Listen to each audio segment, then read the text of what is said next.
Can everybody hear me? Uh, so, we will start. Okay, please Yeah. If you set have your set your. Phones, okay. All right. Can everybody hear me? Yeah. If you can Great. hear me, raise your hand. Okay. Can you hear Only me? one person. Okay. Okay. Okay. Yes. Okay. Good. All right. Okay. So let's go ahead and get started. I just don't think. I- Everybody, we're getting started. So if you'd like to put your headsets on.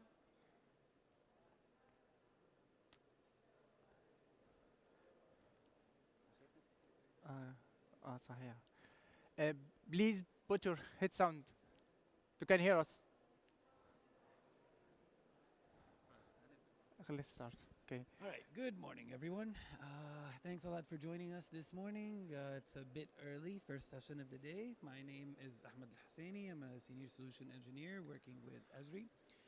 Today, we're going to be talking about the ArcGIS spatial analysis in your WebGIS. And with me today is my colleague, Islam Hilmi. He's a senior Esri instructor working with Esri Saudi Arabia. So let's go ahead and get started. So this first session of the day, so we'd like to remind you to do this for our session, but also for every other session that you attend today. Please share your feedback on the Esri events application. This helps us better tailor the sessions in the future to your needs, and also collect feedback about what has worked and what hasn't worked for your different sessions. So yeah, please do that. So the agenda for today, actually, right before we get into the individual topics, if you'd like to follow along on your phone, we've put up the link for your for the live stream of this session, so you can go ahead and scan that or share it, even if there's somebody that would like to attend remotely. So yeah. So what are we going to talk about today? We are going to give you an overview of analysis in the web. We are also going to go over the analysis capabilities, such as data engineering, visualization, analysis, modeling and scripting, and of course, sharing and collaboration, since that's a core part of every web GIS.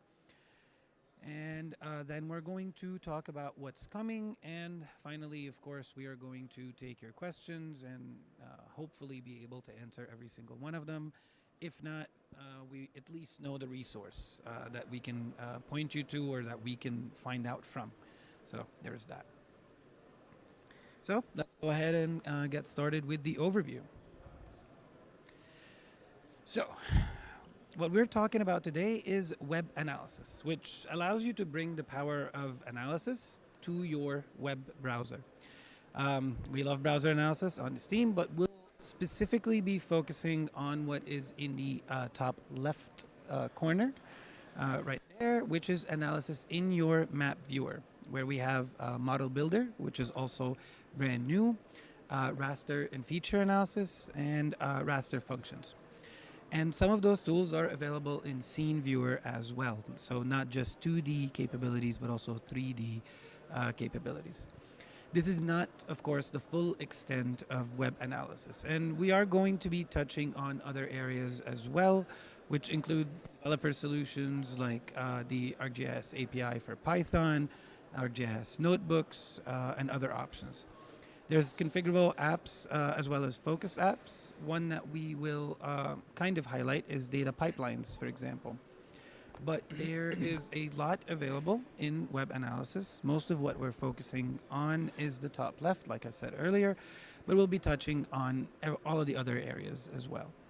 And it allows you to create really a really powerful suite of analytics and share them all across your organization. All right, so the big question: why perform analysis in the web? There's a few different reasons, and let's highlight some. So you can access it from anywhere.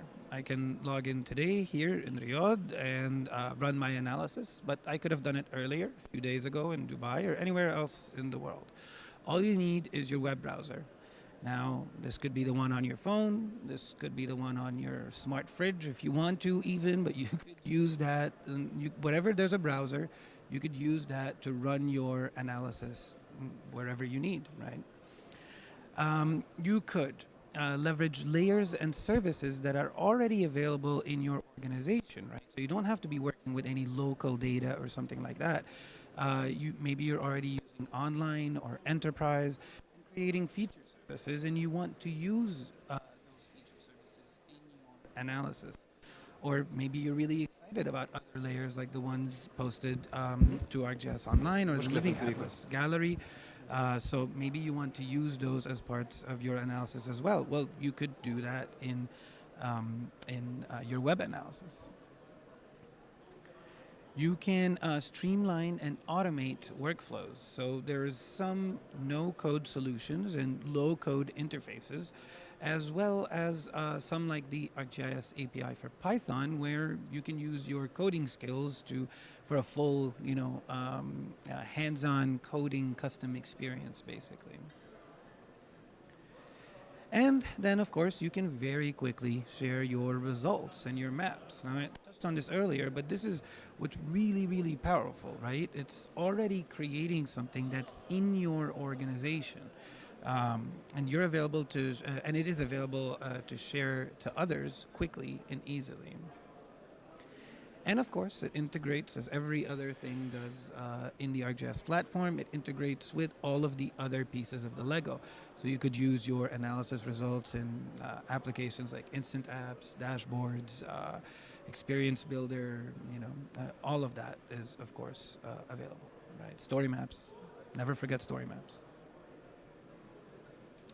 So here's a very quick look at web analysis. We open up the analysis tab, we select the tools, search for the tool we want.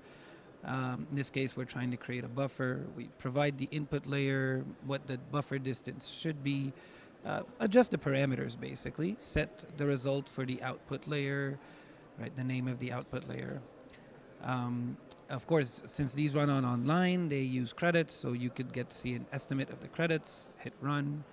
You can, of course, see the status of it, right? So you can see that it's running over there. And then, boom, the results are added to your map along with the finished results. Now, of course, we have much more interesting and exciting demos, but I wanted things to kind of make sense, as an introduction, right? So this is just a very basic understanding of analysis within your WebGIS. Now, I'm going to hand over to Islam, and he's going to take us through a bit more detail and hopefully be a bit more exciting than I was, okay? Okay. Thank you, Ahmed.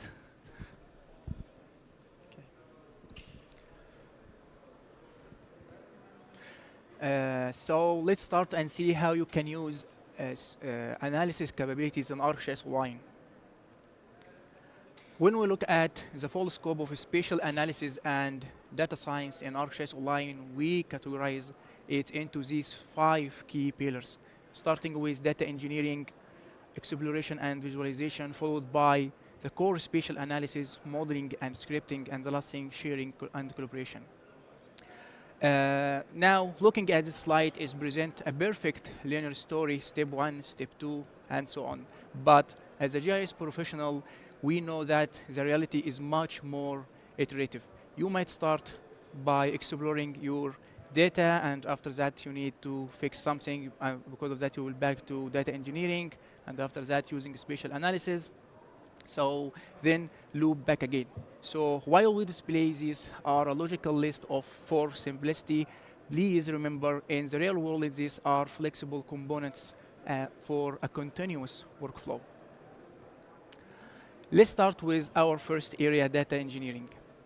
We all know that the first step in any workflow is rarely the spatial analysis, but it's the preparation for your data. Because of that, you need to find the right data to ensure it's ready to giving you the accurate result you expected. So in this section, I will show you the specific tools available on ArcGIS Online that can help you to find, prepare, and transform your data effectively. So where we do start, to adding data to your analysis tool on ArcGIS Online, you can add data from your local organization account, or you can search in public ArcGIS Online account also, and also can access the rich content from Esri Living Atlas. And the most important part about leaving Atlas here, the data there is analysis ready. You don't need to spend any time to cleaning or formatting your data. Secondly, if you already have data but you need to add context to your data, you can leverage Esri geo-enrichment services. Using enrichment layer tool, giving you an option to access over 70,000 variables ranging from demographics and policy changes to consumer spending habits. Finally, our most powerful solution in ArcGIS Online data that can help you for your data integration is ArcGIS data pipelines.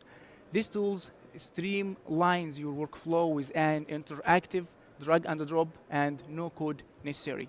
You can connect to raw source like Amazon S3 or Snowflake and use this tool to helping you to clean your data, build and blind your dataset. And the result, it will be a feature services hosted in your ArcGIS Online account, ready to use in any analysis tool. So once we have cleaned our data, we move to exploration. Before we run any complex analysis tools, we first need to understand our data. You need to understand the distribution, starting with identify the essential pattern visually. So let's dive into the options we have in ArcGIS Online to visualize our data effectively. And the fastest way to do that is symbology. We do not just change symbology in our map to make our map look good, but we do it to explore hidden pattern. So this is where smart mapping in Map Viewer become essential. With smart mapping, it analyzes your data and intelligently suggests the best visualization style for your data. And you can also leverage Map Viewer smart mapping to easily visualize and symbolize based on one or more key capabilities of interested in your data. And while symbology allows us to see the pattern in our data, charts allow us to quantify the data. We recommend it using charts throughout your entire workflow, not just at the end of your work. Because charts are essentially for understanding the deeper distribution and relationships in your data. In Map Viewer, we have, or you have access to 6 powerful charts type, each serving a specific analysis purpose. For example, you can use bar chart to compare amounts across categories. You can using box plots for visualize and compare distributions and so on. So by using these tools, you can validate what you are seeing on map and communicate your result more effectively to your stakeholders. And the best part here about charts, they are persistent. When you create a chart in your web map, it automatically saves it within your map. That means when you get back to your map at any time, you will find all charts saved there waiting for you. And also, you can embed them directly into apps in ArcGIS Online, like instance apps, allowing your stakeholders to act and interact with your charts like you do. And because we know you often need to put these charts and embed it to your report or presentations, we have an option to download and export your charts in your machine to add it to presentation or any reports. And also, you can download the raw data from the charts as a CSV file for further work in your local machine. All right, now onto the tools themselves, which is probably what you think of when you are thinking of spatial analysis. In Map Viewer, our goal is helping you to turn your data to actionable information. Because this analysis is hosted in the cloud, the heavy lifting is done for you. All the computation happens in the browser, managing completely by Esri, so you don't need any expensive hardware to run or make your analysis. This also means you can leverage Esri managing services. For example, you don't need to build and maintain your root dataset or elevation dataset. You can simply use authoritative data and authoritative content provided from Esri within these tools. Also, we offer a wide array of simple yet powerful tools to handle your most common workflow. So whether you need to find best location and routes, uncover pattern, access trends and make predictions, or adding meaning to your data based on spatial relationships, all these tasks you can done directly within ArcGIS Online. So what does it actually look like when you sit down to start your work? In Map Viewer and ArcGIS Online, you have access to over 50 features and raster analysis tools, plus 150 raster functions. These aren't just bottom, they answer real questions. For example, you can using Summarize nearby to ask and answer questions like, what is happening with 1 kilometers of this store, or use Find Hotspot to statically prove where clusters are forming in your data. And here is the part I'm really excited about, Scene Viewer. We have brought 39 of these tools directly into the 3D environment. You can run your analysis in your scene, and immediately you can visualize the result in your Scene Viewer. Now, I know that with hundreds of tools, it can feel a little overwhelming to find the right one you need to use. So that is why we add this search bar. You don't need to memorize which category the tool belongs to. Just type what you want to do. For example, your tool name, or try to describe here in the search bar here what you want to do, and the tool pops up right here for you. Now let's talk about the precision. We all know that sometimes the default setting aren't just enough. You need to specify control over your output. So this is where the environment setting come in. This setting allow you to tailor your analysis to match your exact project needs and standards. So in ArcGIS Online environment setting for the tool, in the environment setting tools in ArcGIS Online, we have two options to put and change your setting in general setting and raster analysis setting. And by using these options, you can, for example, add consistency for your data. For example, you can define the output coordinate system. You can define also, if you're working with raster data, you can define snap raster, cell size, resembling methods, and geographic transformation. Also, you can use these settings to focus on a study area.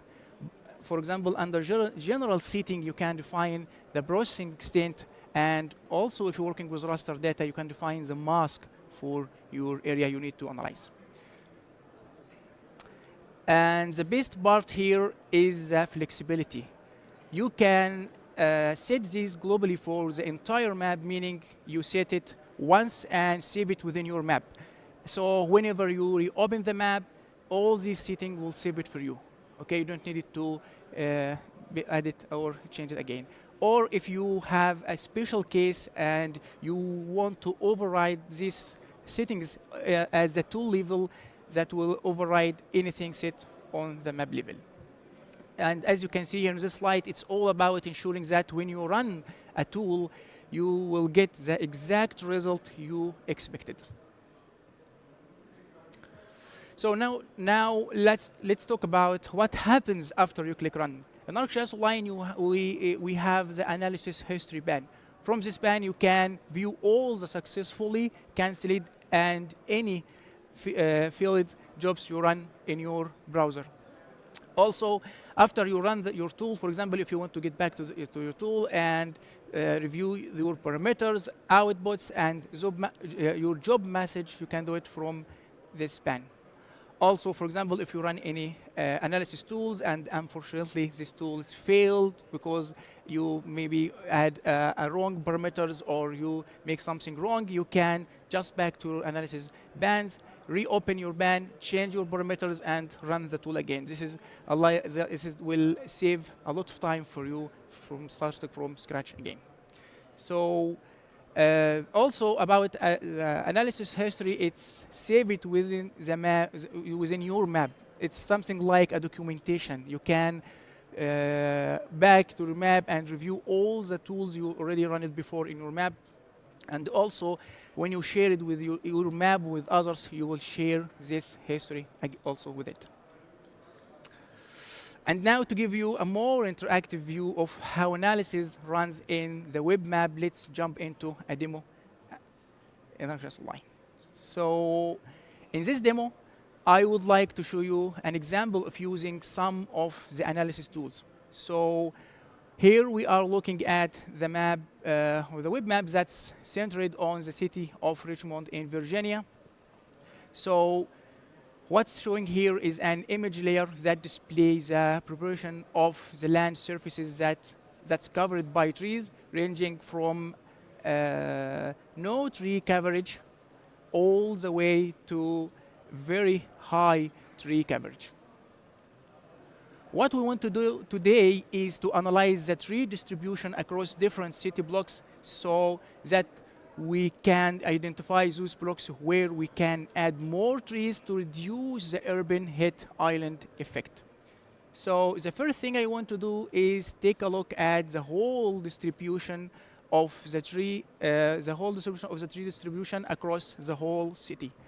And to do that, I use one of the raster analysis tools called zonal geometry as table. Here. This tool takes in the image layer, which is the tree canopy layer, and then calculate the total area for each canopy class, and then output the raster into a table. So now let's take a look at the table that the tool generate. So far, the table we can see for each tree canopy class, the total zone area.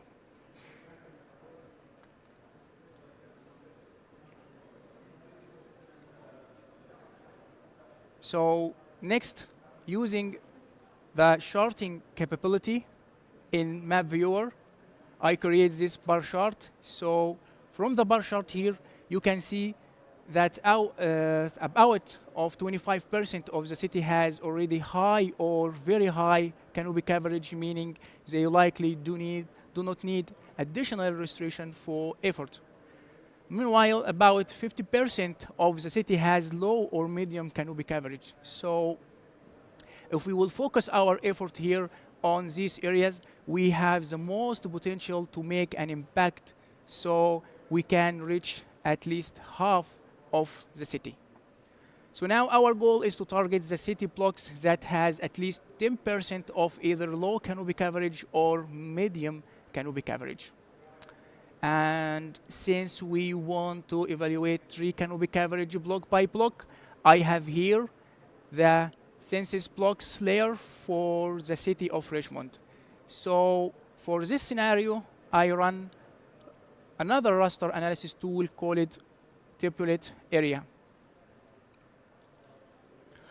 What this tool does is to compute cross-tipulated areas between the image layer, which is the tree canopy layer, and the feature city block layer.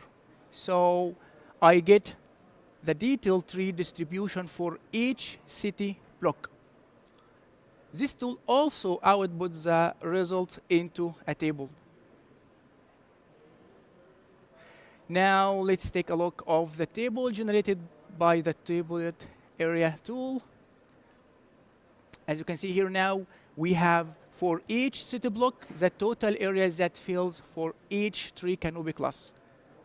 So next, I use one of the feature analysis tools called Join Features, and the join that table with my city blocks feature class based on a common attribute, which is the city block's name. So with that, I now have a feature layer that includes for each block and the area following each tree canopy class. Since we want to target the blocks with at least 10% of low or medium coverage, I add additional two new fields on two fields. One is called class 2 here. One call it class 2 percentage, representing the percentage of low tree canopy coverage, and class 3 percentage representing the percentage of medium tree coverage. Then I use calculate field tool to calculate the percentage that equal to the area for this class divided by the total area of the block. With that, my final analysis tool that I run is find attribute and location tool.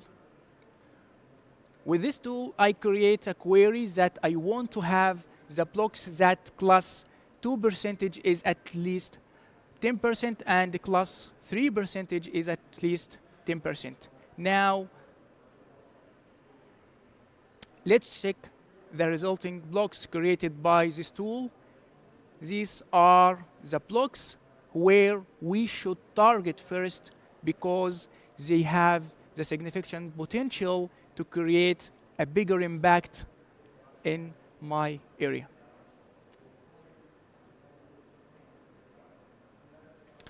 Now that we have seen the power of these tools in the demo, so the next logic questions is who can actually access them? To can access and work with analysis tools in ArcGIS Online, I divided these tools to two groups. The first, if you want to work with feature analysis tools, you must have creator, professional, or professional plus user type with spatial analysis and publisher privilege. And if you want to work with raster tools and raster functions, or professional plus user type with imagery analysis and publisher privilege. And also it's important to remember that because these tools will run on the cloud, it will consume from your credits. You need credits in your organization to can run these tools. And a final tip here, some tools require additional privilege. Like for example, if you will work with geo-arrangement tool or network analysis tool, you will need more privilege in your user. So if you ever see a tool grayed out in your account when you try to run any analysis, you need to check at first the permission and your user type. Okay, now I want to address the topic that's always on everyone's mind, credits. You know, we know that managing your organization budget is something very critical for you and your organization. So generally, analysis costs are based on weight of your job. That's meaning the number of features you will analyze or the pixels in your raster data. But here is some good news. You know, not everything costs credits when you analyze it in ArcGIS Online. Tools that use our elevation and hydrology surfaces like, for example, creating watershed, traced downstream, these tools doesn't consume any credits from your account. So for any other tools, we have good options here. Before you run or click run on any analysis tools in ArcGIS Online, you can review the credit consumption before click run. And this will giving you option to review how many credits are going to be charged after you run your tools. And you can also see how many credits you already consumed in your analysis history as part of the message of the tools you already run. And you can set the credit threshold in your environment setting that I was mentioned before at the map level. That means before you run any analysis tools, you will have a warning message if you will use more than this threshold you defined in your setting level. So finally, for pro tip to reduce the number of credits that will be consumed by the tool, if you want to lower your cost and your credit consumption, simply filter your data first. Don't analyze whole the country if you only care about one city. So we have covered the tools and we have covered the cost. But running one tool at a time, it's not enough because sometimes you will work in some complex analysis and run one tool every time it will take time and will consume from your time. So we need to chain these tools together to automate complex workflow. And to show you exactly how to do that with modeling and scripting in ArcGIS Online, I will hand it over to my colleague Ahmed. All right, thank you, Slim. What an amazing tour of everything that's possible within the map viewer, right? Before we switch on to the modeling and scripting, I do want to ask everybody here a question. How many people are using ArcGIS Online? Okay, that's a good amount. Good amount. Enterprise? Okay, more expected. Both? How many people are using both? Okay, all right, yeah, that's a decent number. So the things that I am going to talk about right now are going to be more related to ArcGIS Online than they are to Enterprise. They are coming to Enterprise within 2026, at most early 2027.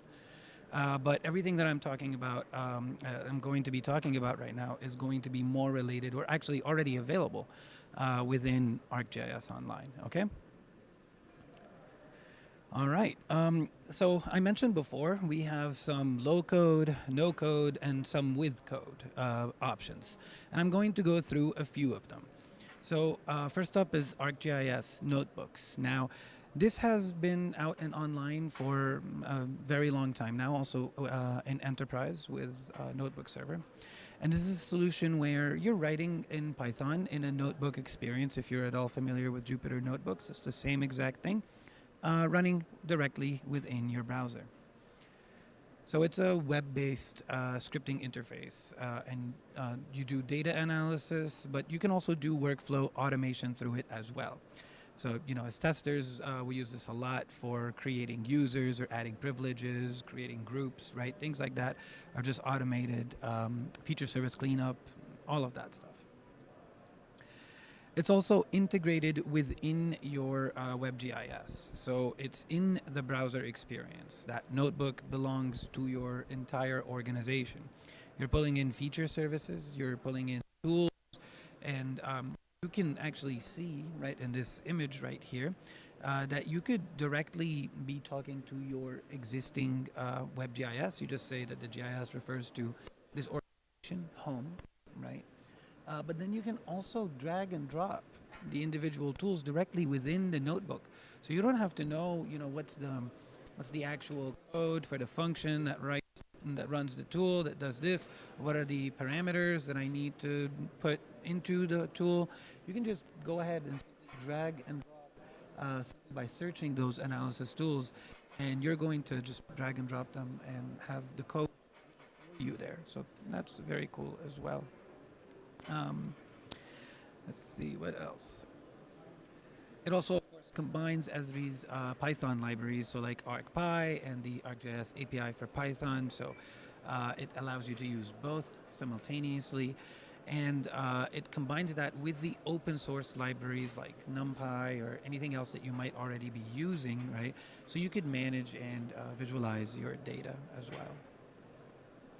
And the best part is that these notebooks can actually be published as custom web tools that can then also be run in the browser themselves.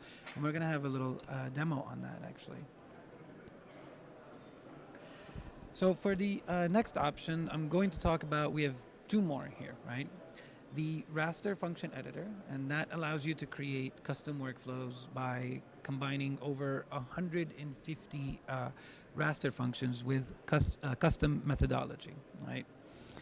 It enables scalable raster analysis both on the fly and then through automation as well. And this is available to professional and professional plus users, right? So this interface that you see, this diagram, this is very similar to the next thing that I'm going to be talking about, but they are different. There's raster function editor, and then there is model builder. which is a new product that was released to be generally available in the June ArcGIS online release, so about half a year ago. And so we're going to talk about that one specifically because it is something that we're working on and very excited about. And this is really kind of where the modeling and scripting is going to be funneling in.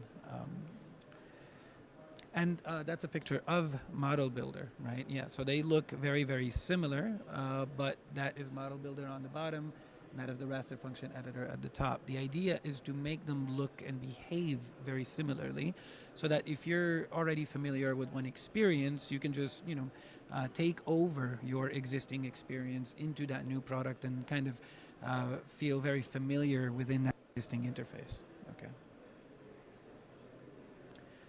So, Model Builder allows you to streamline and share analysis workflows. You're chaining tools together, right? Taking different tools and then you're chaining them in succession of each other.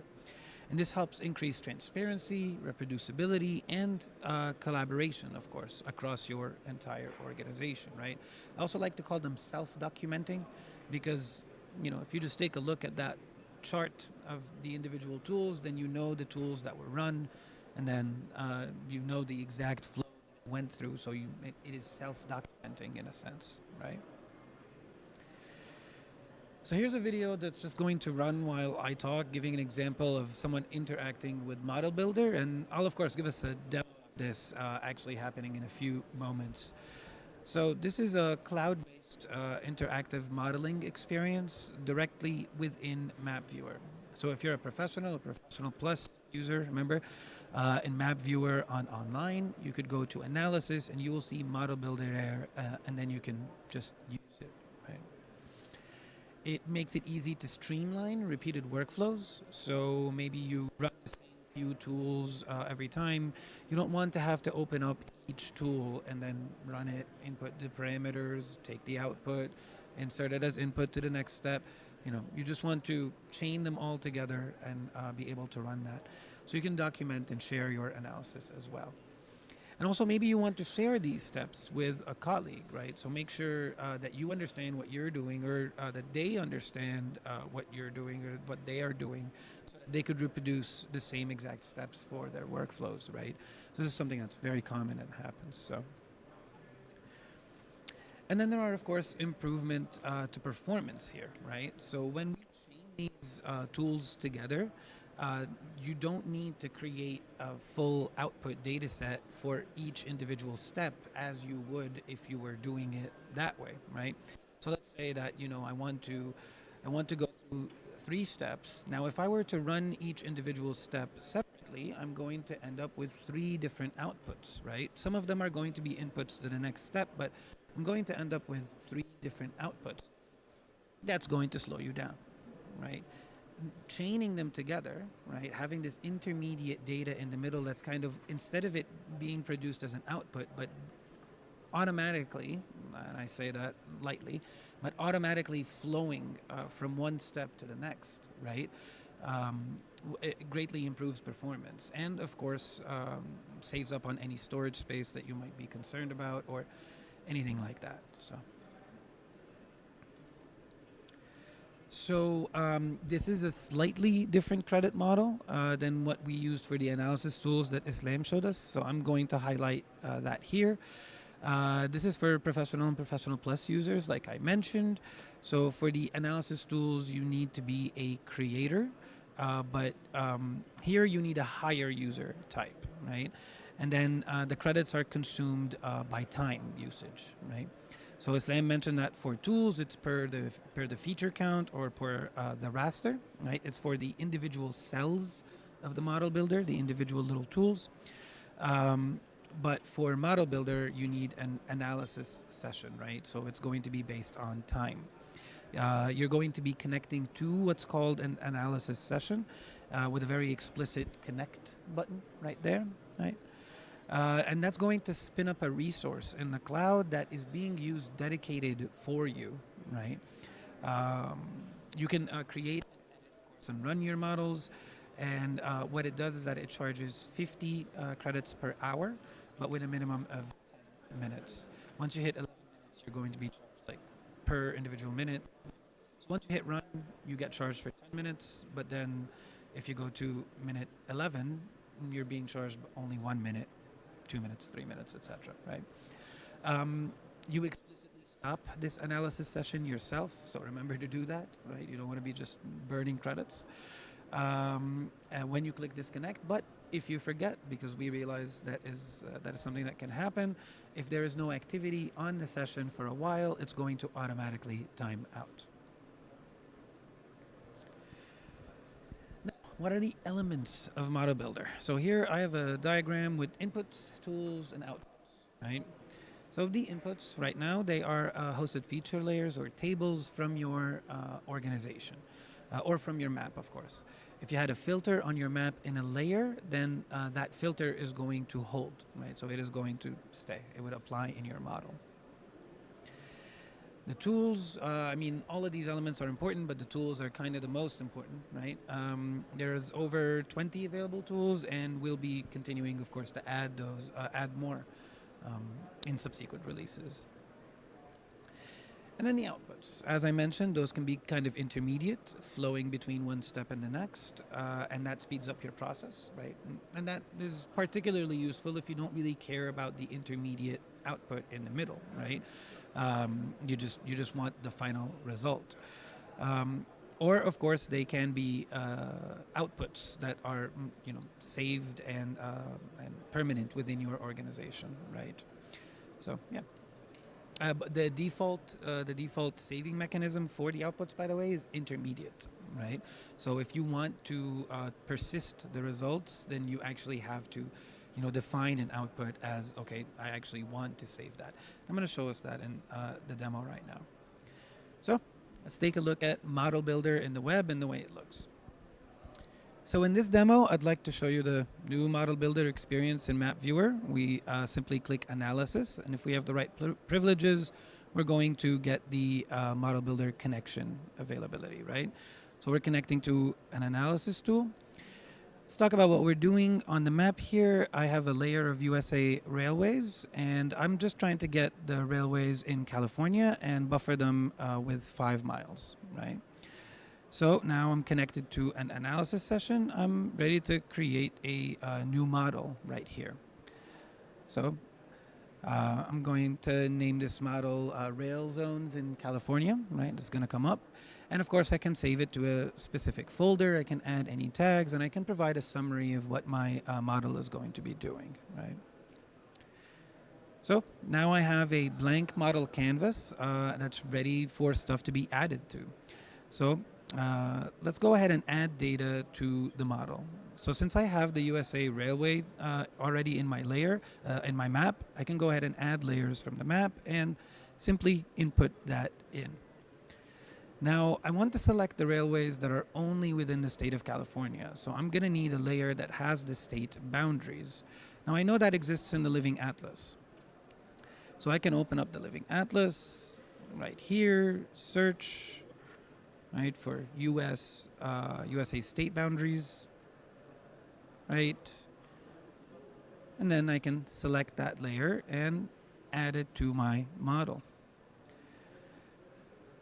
So now that I have my data added to the model, next up are the tools. Now, I do have that US states layer, but that's every single US state. So I want to filter that specifically for California. So I'm going to filter by attribute. I'm going to use the filter by attribute tool and input that, and then simply chain it to my input data set being the US states, right? That's the input right there. And I can go ahead and create a new query.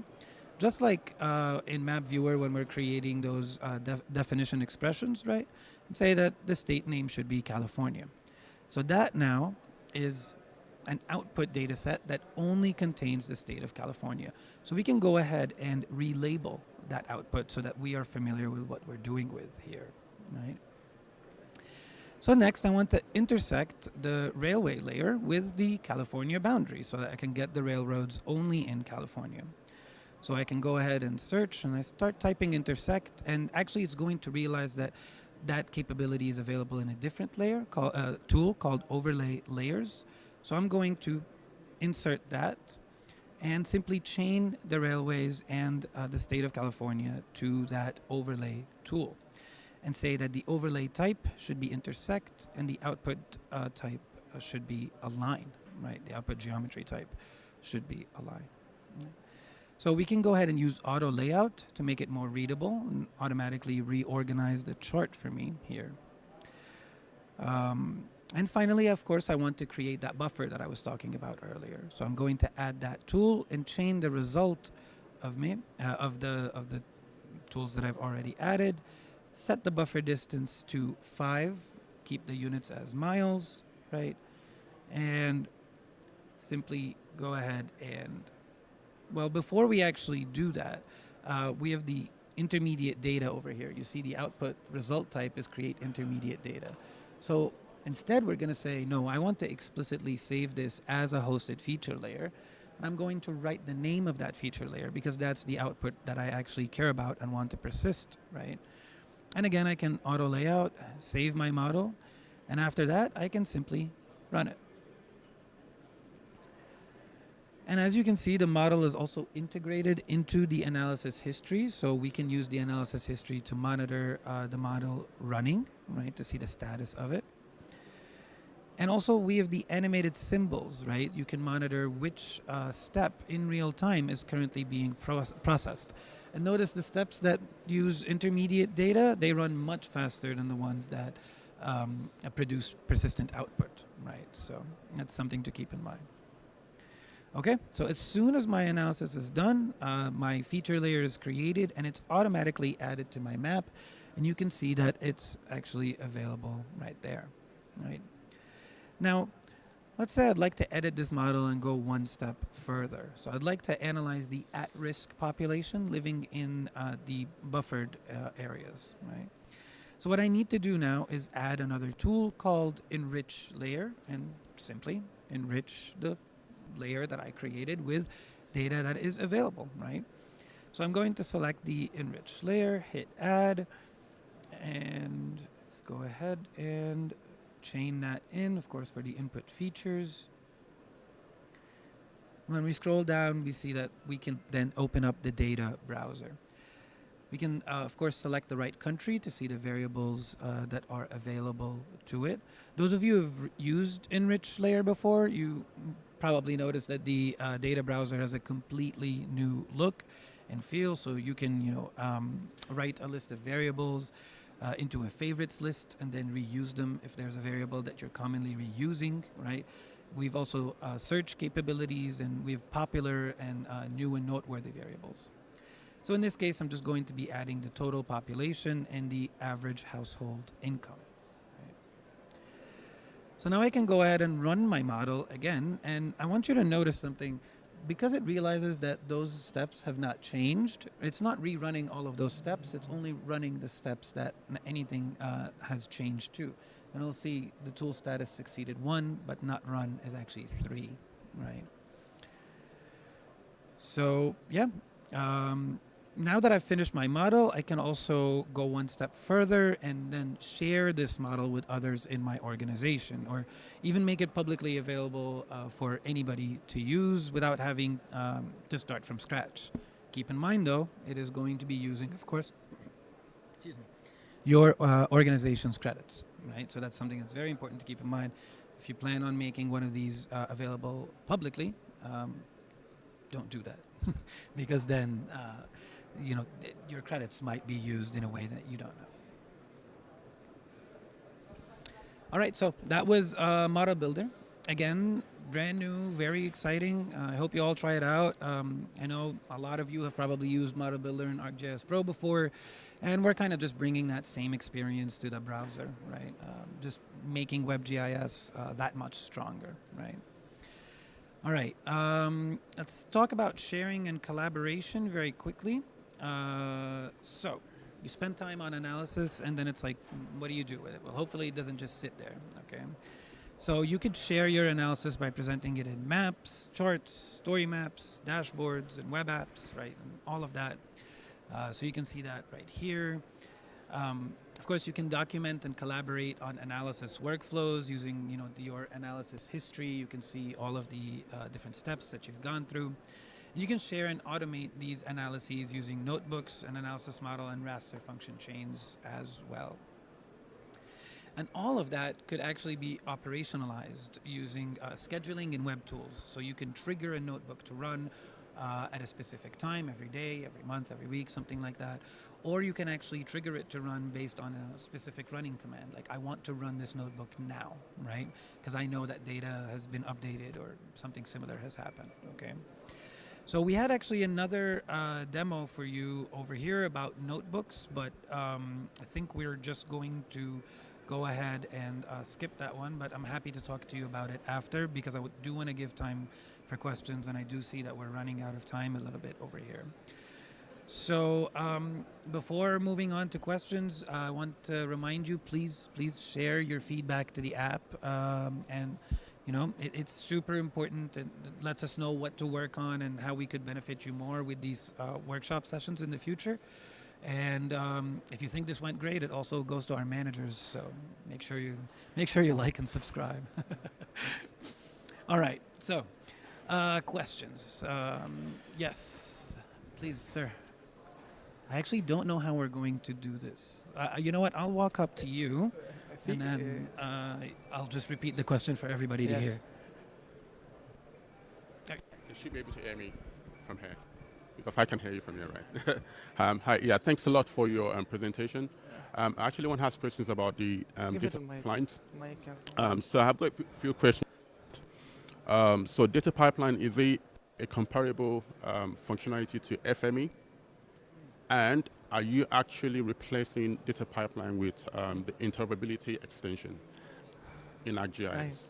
I see. Okay. I see him. Then the other thing as well that I would like to find out, on what version of ArcGIS Enterprise do we get data pipeline? So I'm from Aramco, so we run Enterprise, essentially on-prem. So I'd like to know that. And also, is data pipeline going to be available in ArcGIS Pro, or is just on Portal for ArcGIS environment? Lastly, can you actually persist your output from data pipeline in Portal for ArcGIS, right? For you, can you persist the final output, right? And are you able to pull input from not only map or feature services, are you able to pull input from data directly from your local drives into your data pipeline workflow? So did you get, there's a lot. I need you to go with, like, just give me the headline of the first one, and then I'll, okay. So first one is data pipeline, Is it in direct competition with FME? Not really, because data pipeline doesn't do everything that FME already does. Now, that's not to speak of any future capabilities that data pipelines might have. But that said, we just look at them as different experiences, because not everyone has FME, and not everyone is going to have FME available to them, right? So we wanted to provide kind of a similar experience of being able to load that data from the outside. Are we in direct competition? I really wouldn't say so, because I see people use both all the time.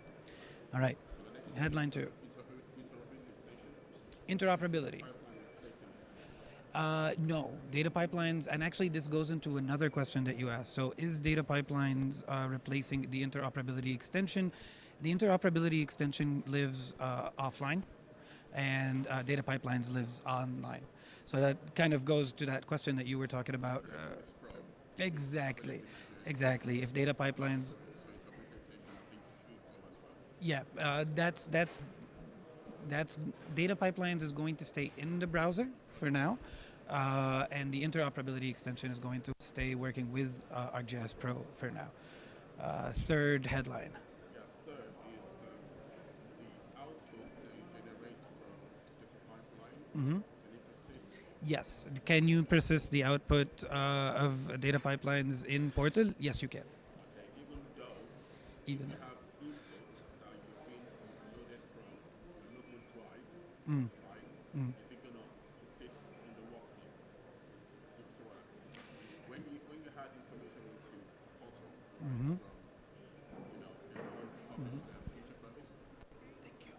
right? As soon as you refresh your browser, Mm-hmm. right, that information gets lost It's like you're running on the fly, Yeah. right? So it will be interesting to know if that input that you have in the workflow is going to persist the next time I open it up, even though I shut down mine. That's an interesting use case. I actually don't know about that one. Right. So I wanna, but actually like I want to know the answer to that myself. So- Absolutely. So I'll get your details because it would be nice to, absolutely, yeah, we can exchange to know that. Yeah. And in terms of credit, how I believe you said that's going to come. Data pipeline and model builder is going to come in enterprise later this year or next year. Or early next year. Yeah. Right. Okay. So I shouldn't worry about credit. That's not good. Yeah, of course. If Yeah. you're running on your own infrastructure, that is not going to. You're not going to be using any credits. Absolutely. Yeah. Right. Thank you very much. Really great presentation. Yeah, happy Thanks. to. Thanks a lot. Thanks. Right. Do we have any other questions? Yes. All right. Yes. There you go. Hey, thank you very much. I have a question. Oh, If no, we wait, I can't hear you. You need to speak up. if we using notebook ArcGIS notebook in ArcGIS Online, how we can know that how much credit it is consuming for each running? Okay, that's a good question. If you're running notebooks in ArcGIS Online, how can you know? How many credits is it going to consume, or it did in fact consume? Sorry, I'm getting a note from the AV team. Oh, I repeated the question. Thank you. He repeated the question. Yeah. So I'm sorry, just to clarify your question, like an estimate or how much it already used? Both. Both. Okay. I painted myself into a corner with that one. An estimate, I think, I'm not entirely sure if there is an estimate on notebooks. I don't think I've seen that, but I can confirm and get back to you. How much it already used? That's going to be in your organization monitoring dashboard. So it's going to be under the kind of there's a specific tab under your organization administration where you can see the credits used, and then you can see how much of those credits were used by notebooks in particular. Yeah, no problem. All right, do we have any other questions? Okay, well, that makes my job easier. So thanks a lot for attending, everybody. If you could please share your feedback on the application. I don't know why I'm using two mics. And thank you very much. Have a great day, and I hope you enjoy the rest of your sessions. Thank you. Thank you.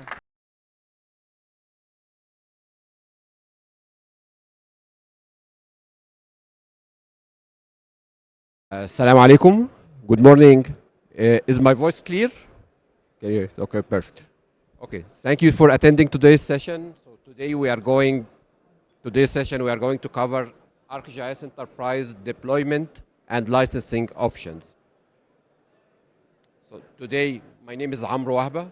I'm managing the architecture practice within Esri, within Dubai office. I had been with Esri for around 15 years now. I have with me Ahmed. Yes, no problem. Ahmed Abdulaziz, technical advisor within Esri, Saudi Arabia. Before we start, please, if you can download the application and do the session survey to help us improve within the next conference.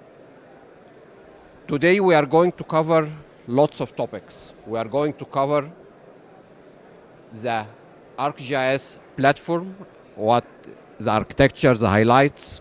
We are going to cover ArcGIS Enterprise from an architecture perspective. What are the components? What are the different server roles? What are the different tiers? How to deploy? How to build high availability? How to build your disaster recovery?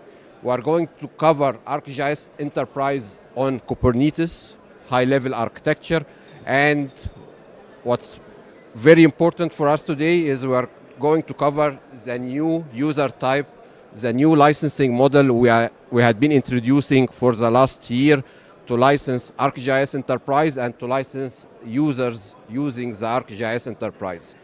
I'm going to cover lots of topics today, me and Ahmed, so we won't be able to dive deep in all the details. So please feel free If you have any questions or any topics or you need any further support, my email is awahab@esri.com, and Ahmed email, feel free to reach out to us for any detailed discussion. Okay, so we're going to start by an introduction to the ArcGIS platform. ArcGIS platform is the world's most comprehensive GIS technology to build a GIS-centric or a geo-enablement platform. What we have is ArcGIS. ArcGIS is an enterprise-ready platform. You can deploy it using different deployment models. You can deploy it on the cloud using SaaS, software as a service model, for ArcGIS Online. You can deploy it as a PaaS, which is platform as a service, using the ArcGIS platform, or you can deploy it on-premise or on a private cloud or a public cloud using the ArcGIS Enterprise license. So it's mainly infrastructure as a service. You can use ArcGIS to build a geocentric or a geo-enabled system, geocentric for your GIS capabilities, or geo-enabled system to enable different external systems like CRM, like ERP, and you have different users using the ArcGIS platform. And this is mainly the different user types we have. So a high-level description of the user types, and we're going to go through it in details. Within any organization, you can have a viewer, a user that mainly views GIS content. You can have a contributor, a user mainly doing web editing, a mobile worker, a user going to the field and doing operation work within the field.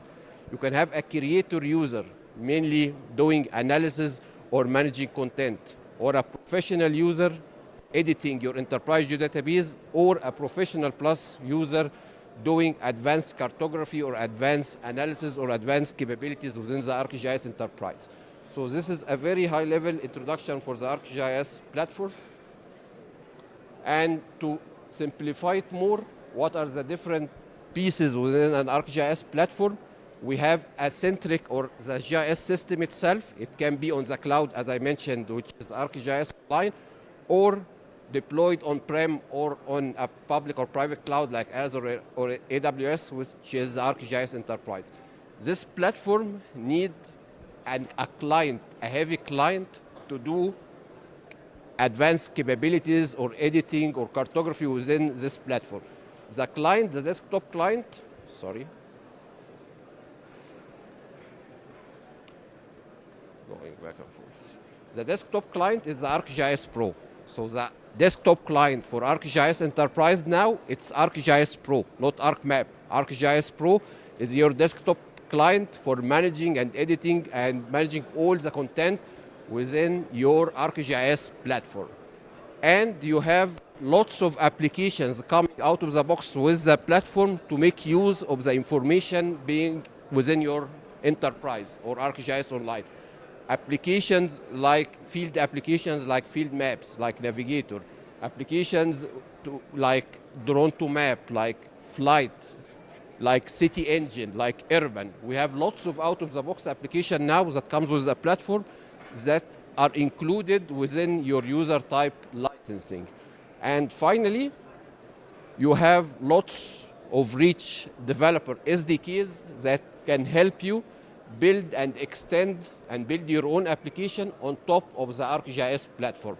We have the .NET, the Java, the Swift, the Kotlin. We have lots of SDKs to help you extend and build your own custom application for your own customer requirements. So as I mentioned, we have ArcGIS Online. ArcGIS Online is a pure software as a service model managed by us, managed by Esri, and provide you with the capabilities. It's hosted within Esri, scalable using Esri, automatic upgrades. It's a full cloud solution. If it meets your requirement and security regulations, you can use ArcGIS Online. If you want to host your own ArcGIS or your own GIS system behind your own firewalls on your own public or private cloud, you need to go to the ArcGIS Enterprise, installed on your own infrastructure, controlled by you, either on-prem or even on the cloud. So sometimes it's confusing I want to go on AWS or on Azure or on Google Cloud. If I go on AWS, Azure, or Google, I'm using ArcGIS Enterprise as infrastructure as a service, not software as a service. Software as a service is ArcGIS Online. Infrastructure as a service is you get the infrastructure from the cloud provider, and you get the ArcGIS Enterprise license from Esri, and you manage your own infrastructure on the cloud provider on ArcGIS Enterprise. So ArcGIS Enterprise, we have two different flavors. We have ArcGIS Enterprise on Windows and Linux, meaning you create virtual machines or machine images, either Windows and Linux, and use it for your own deployment. It can be on Azure, on Google, on your own premise, and we call it a cloud-optimized platform. Lately, we introduced a new flavor for ArcGIS Enterprise, which is ArcGIS Enterprise on Kubernetes. So, if you are aware, Kubernetes is cloud-native platform. It's an orchestration platform for microservices and containers. Now we have an ArcGIS Enterprise fully running on Kubernetes, using all the capabilities within the Kubernetes orchestration platform to provide you GIS through containers, through pods, through auto scalability, through affinity options.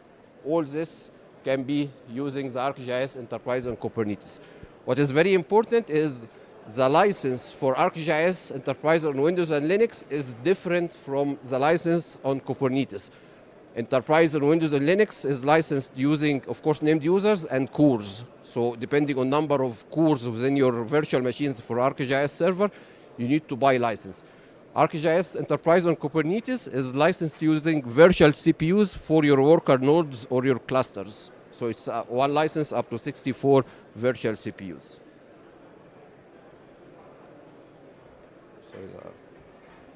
Okay. What are the different components for ArcGIS Enterprise? And these components are similar for Windows, Linux, or Kubernetes.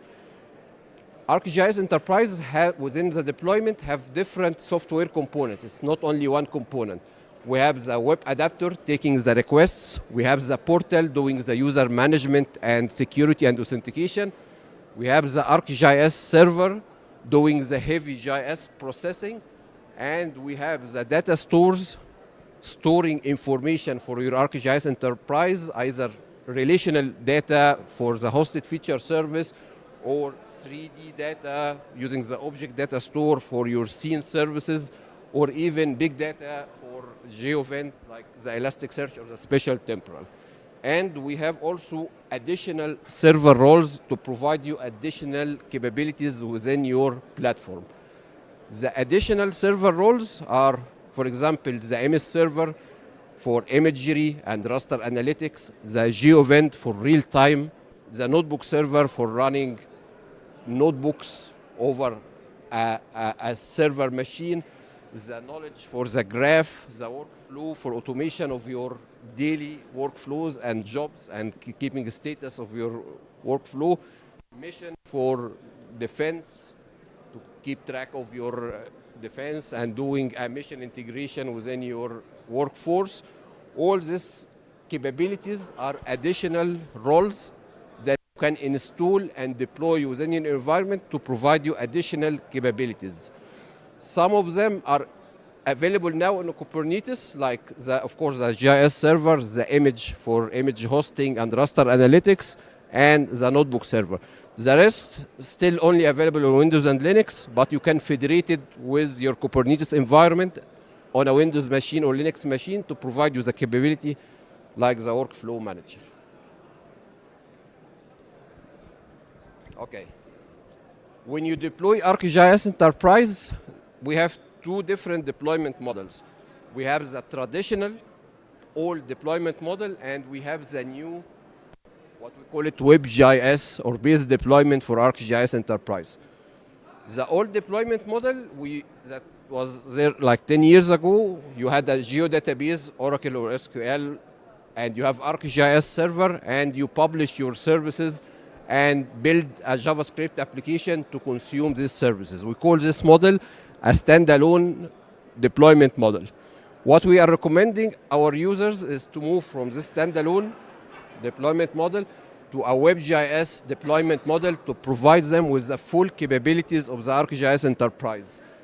What is a base deployment for ArcGIS Enterprise or WebGIS deployment is to install the full components, to install, of course, web adapter, to install portal for ArcGIS to manage your users, to install ArcGIS server and federated, what we call federation is linked to your portal so that the portal is the one controlling the security and authentication in your ArcGIS server. Link your ArcGIS server with the data store so that ArcGIS server can store its own data like hosted feature services or 3D scene services in the data store, and mapping this ArcGIS server as a hosting server for your portal. This deployment model, we call it a WebGIS deployment model, and this is how we recommend you deploy or you implement the ArcGIS Enterprise within your organization. To have a portal, to have a server, to have data store. Your data store is linked to your ArcGIS server. Your ArcGIS server is federated with portal for ArcGIS, and by this deployment, you have the full capabilities of the ArcGIS Enterprise, and I'm going to show you what additional capabilities this deployment provides. Of course, the ArcGIS data store is not a replacement for your enterprise geodatabase, meaning ArcGIS data store relational, for example, is not a replacement for your Oracle or SQL database. Your Oracle or SQL enterprise geodatabase, you still need it to store your business information, your business GIS data, your daily transactions. The data store is mainly for the portal hosted feature services, for the portal information, output of portal analysis. All this information is stored in the data store. Still, you need your enterprise geodatabase as SQL or Oracle or Postgres to store your own business data.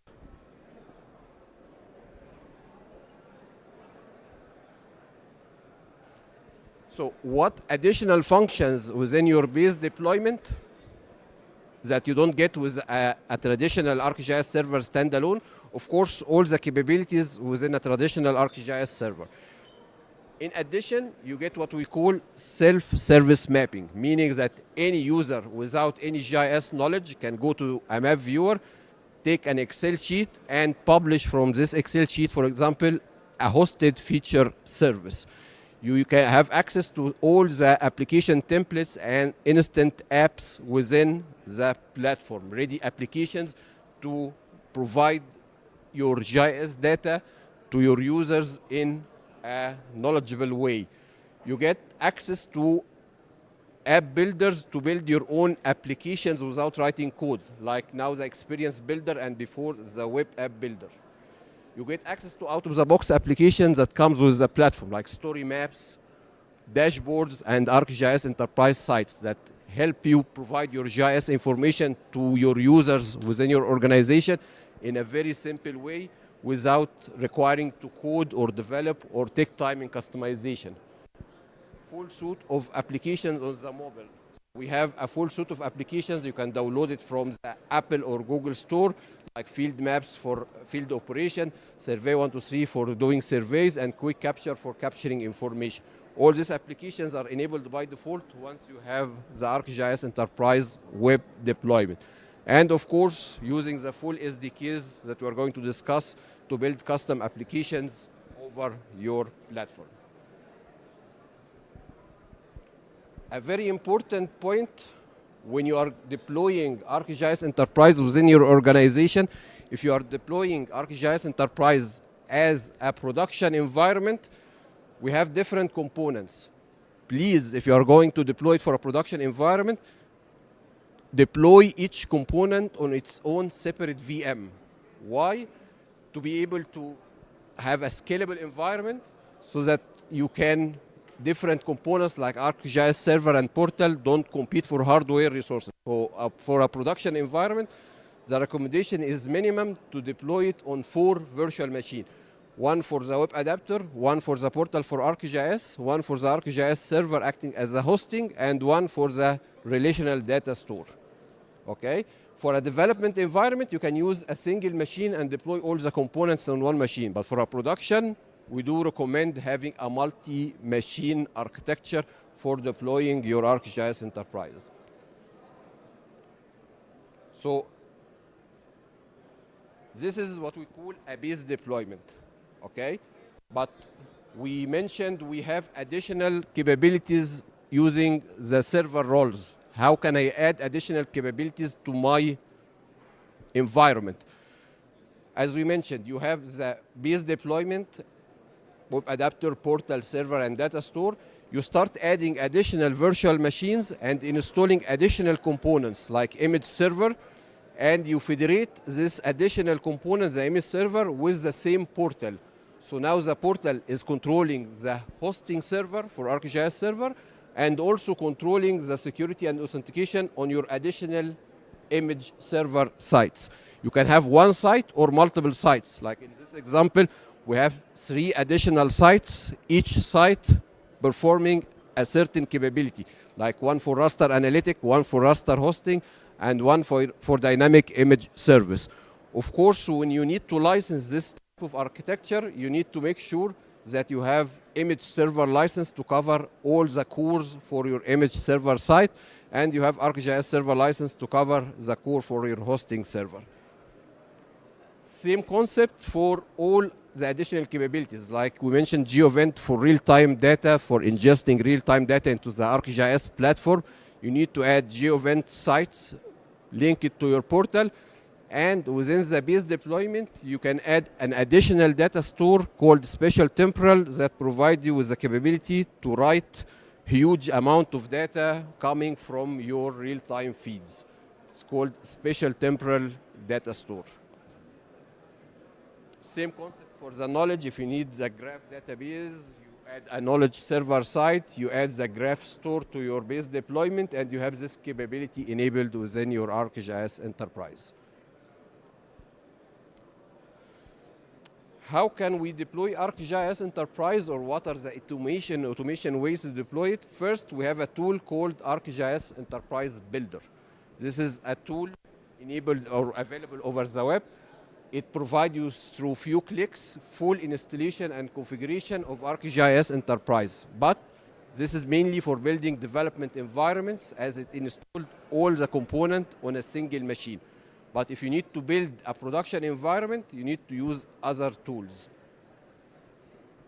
Also, if you are deploying on AWS or Azure as cloud, we have ready tools to provision your environment. So we have an AWS Cloud Builder and an Azure Cloud Builder. Using these cloud builders, you can provision your whole ArcGIS enterprise on Amazon or on Microsoft Azure using few clicks, including all the infrastructure requirements from Amazon or Azure, like the load balancer, like the storage, like the AMIs or the machine images, like the network classes. All this type of configuration are automatically configured and built using this cloud builder tool. So you don't need to have full knowledge about AWS and Azure to provision a full environment. You can use the tools ready to provision your environment. And we have also automation tools to help you automate the deployment within your own premise. We have a tool called PowerShell DSC for Microsoft shops that help you using some configuration fully automate the deployment and upgrade of your environment. And we have also a tool called, or a library on Chef for Linux users, Chefbox recipes and roles, to fully automate the deployment and the configuration of your environment. So this is the tools for building, like automation tools, ready tools for configure your software, and also cloud builder tools to provision the environment over AWS and Azure. Before going to the Kubernetes architecture, I want to just two last points I want to focus on. First point is high availability, okay? So all what we were configuring here is mainly the ArcGIS Enterprise as a base deployment. the main components. One machine for portal, one machine for server, one machine for data store. Within a production environment, some clients require high availability to make sure that the system is always up and running and there is no downtime, and the system is fully resilient and fully functional all the time to provide the best user experience. In ArcGIS Enterprise, when we consider high availability, we need to understand that first point is high availability with the WebGIS deployment is always active high availability, not active-passive. Active meaning that within the two servers for example, ArcGIS server, both servers are working and need to be licensed.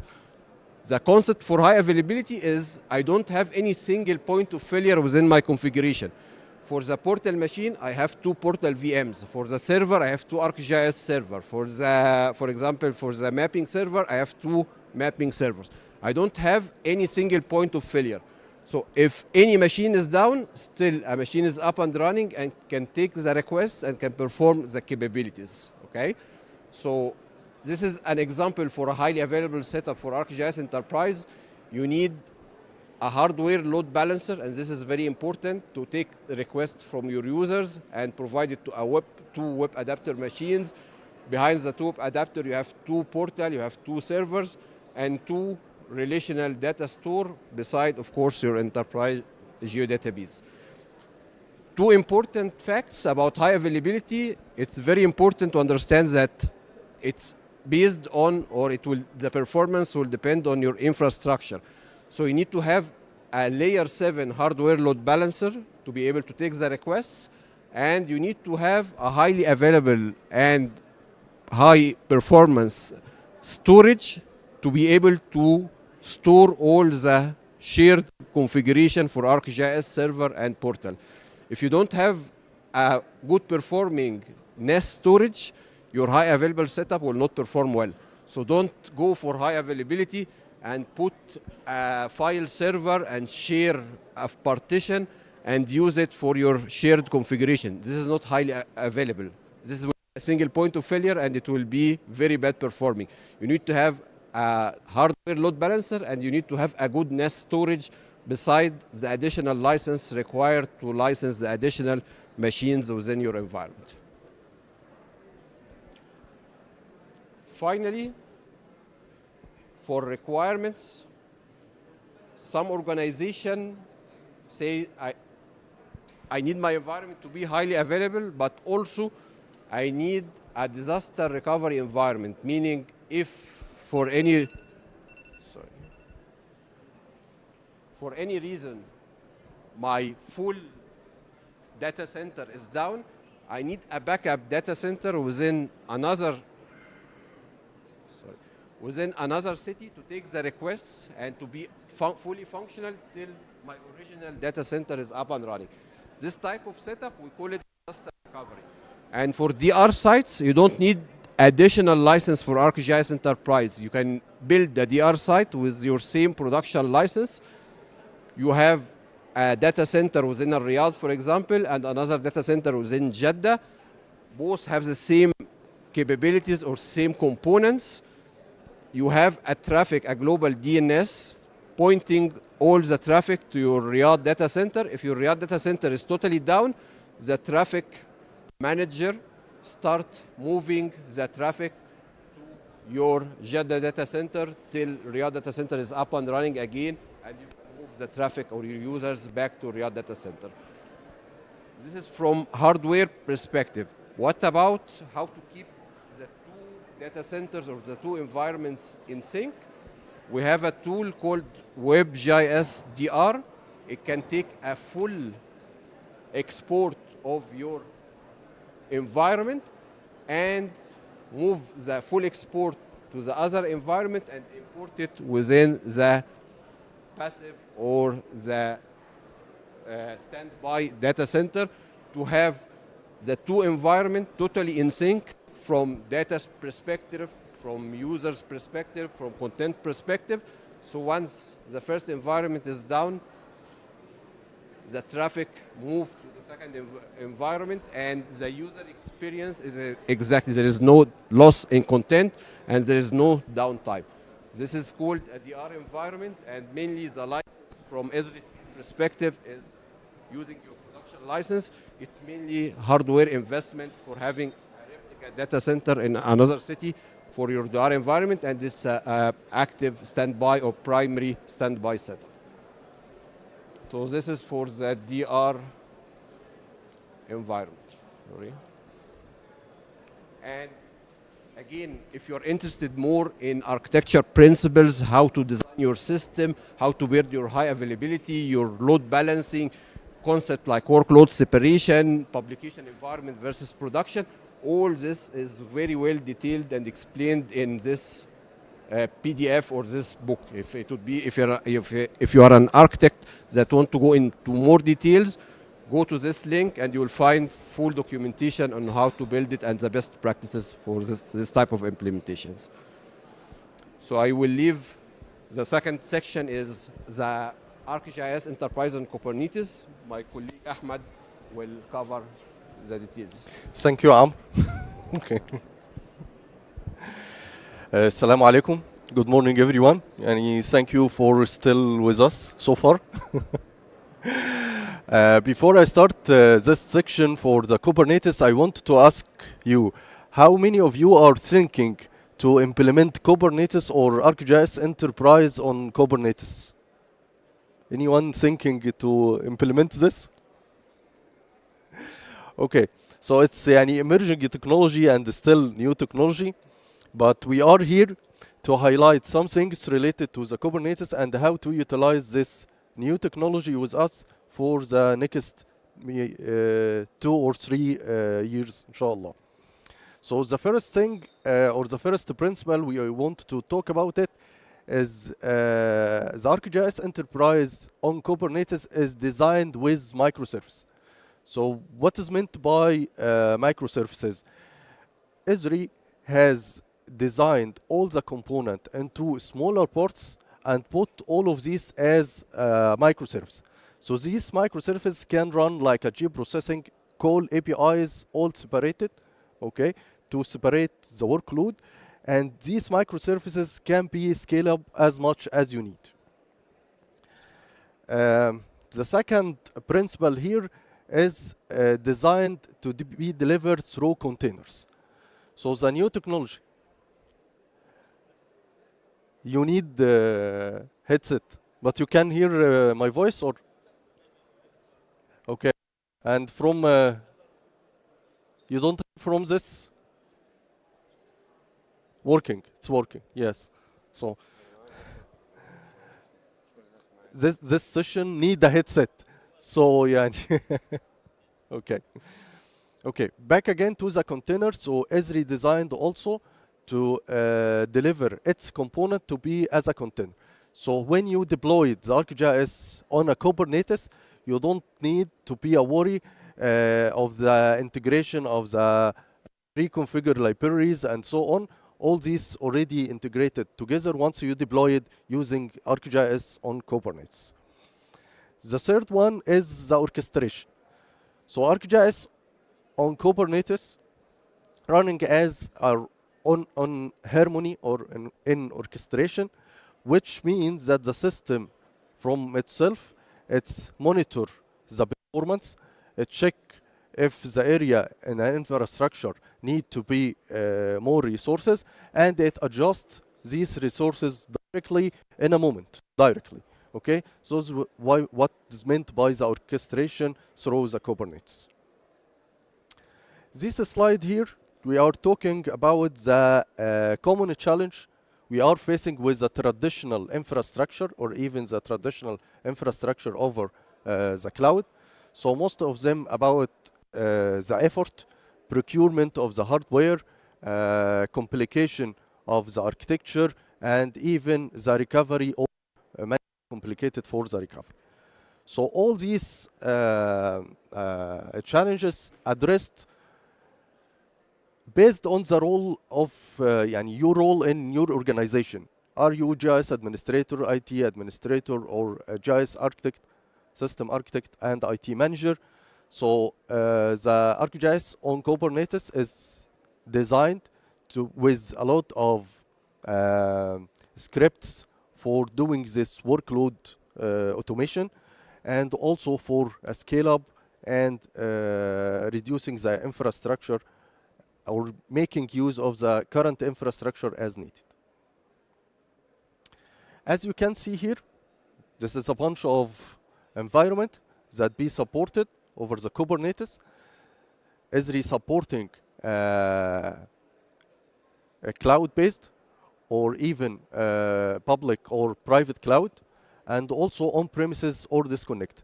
So you can see here VMware Tenzo and Rancher and Red Hat OpenShift. It can run on-premises or disconnected environment.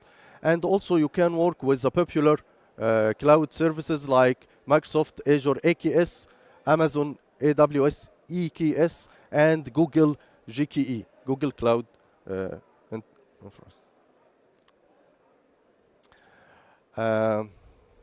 this is a closer look for the architecture pillar, and it's to say that Esri designed the ArcGIS enterprise on Kubernetes based on a well-architected system.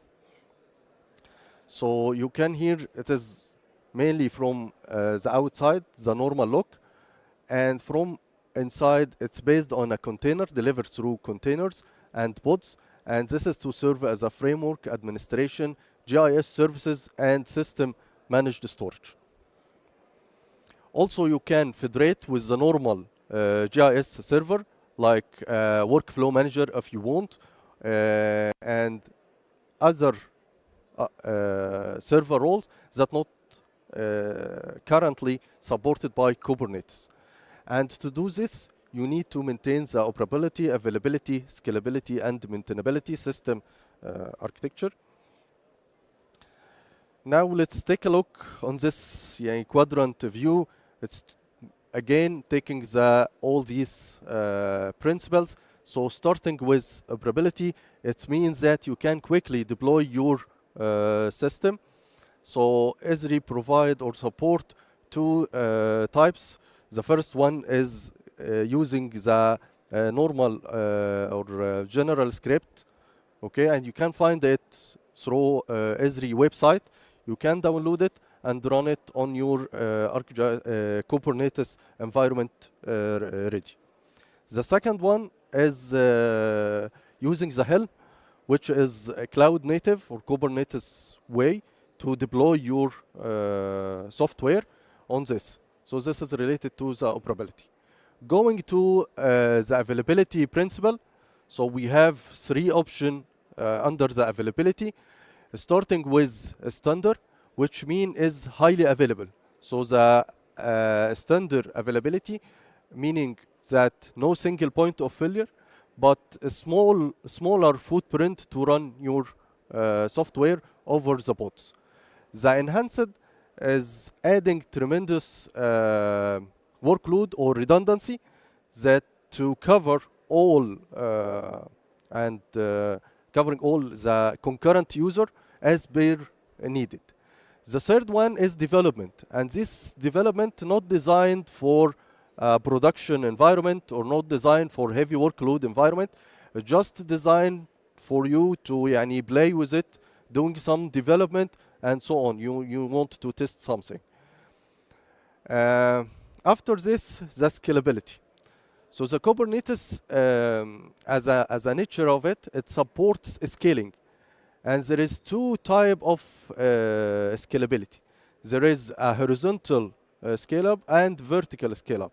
The horizontal scale-up means that you want to add different or concurrent pods to serve the same purpose.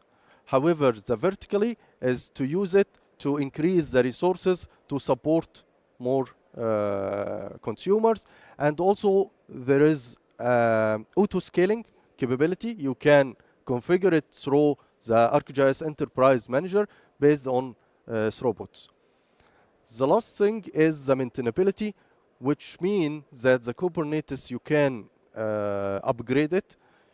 you will check about for the latest version available, and just hit the button. Within like 30 minutes, it will upgrade all the system for you. Now it's the time for $1,000,000 question. Am I ready for the Kubernetes, or to move from the current situation to the Kubernetes? And to answer this question, we have three things need to be in our mind. The first thing, which is the Kubernetes itself, it is investing in the environment and investing for this cloud native environment. So you need to invest in your team and invest in your infrastructure to do this, and having the right vision to do this. It is something, not hit the button and you migrate from the Windows and the Linux environment to the Kubernetes environment. Sometimes you may find some surprises in your security policy or even network policy. So the nature of the Kubernetes itself, it's to the auto-scaling. So for the network, you need to have a sufficient number of IPs for this auto-scaling. So this is one of the challenges you may face when you want to go to the for the Kubernetes environment. The second thing, that the version of Kubernetes itself, there is no like Windows and Linux to release one short-term release and one for long-term release. No, you have to cadence twice per year that you upgrade your version, and you want to keep it up to date, okay, to maintain the security issues and to maintain integration issues and so on. The last thing, and finally here with us, that not all the normal server roles is available in Kubernetes. So as Amr mentioned in the first slide, we can find the GIS service as a server on a Kubernetes available, also image server, and the notebook.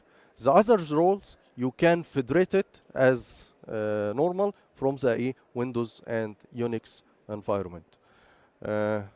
You can take this link for supported document and the capabilities using on the Kubernetes. Back to you, Amr.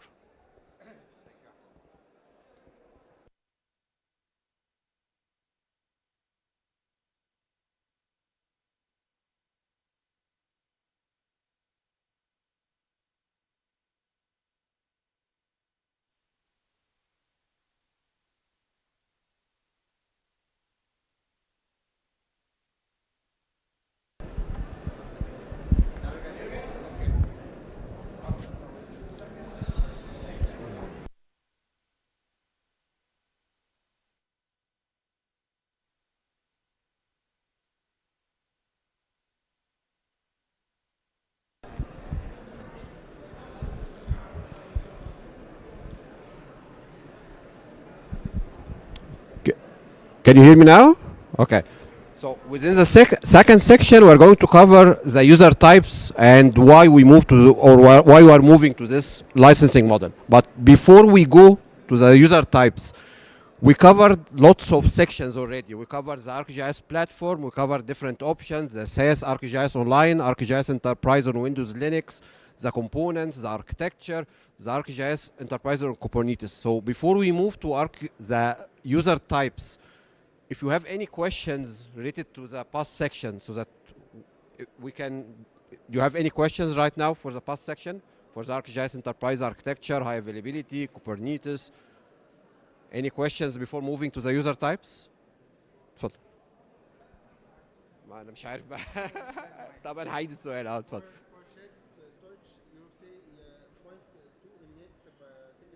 Exactly. An S hardware device, yes. Exactly. Yes, yes. Okay, so this is very important, and I see it in lots of sites. So lots.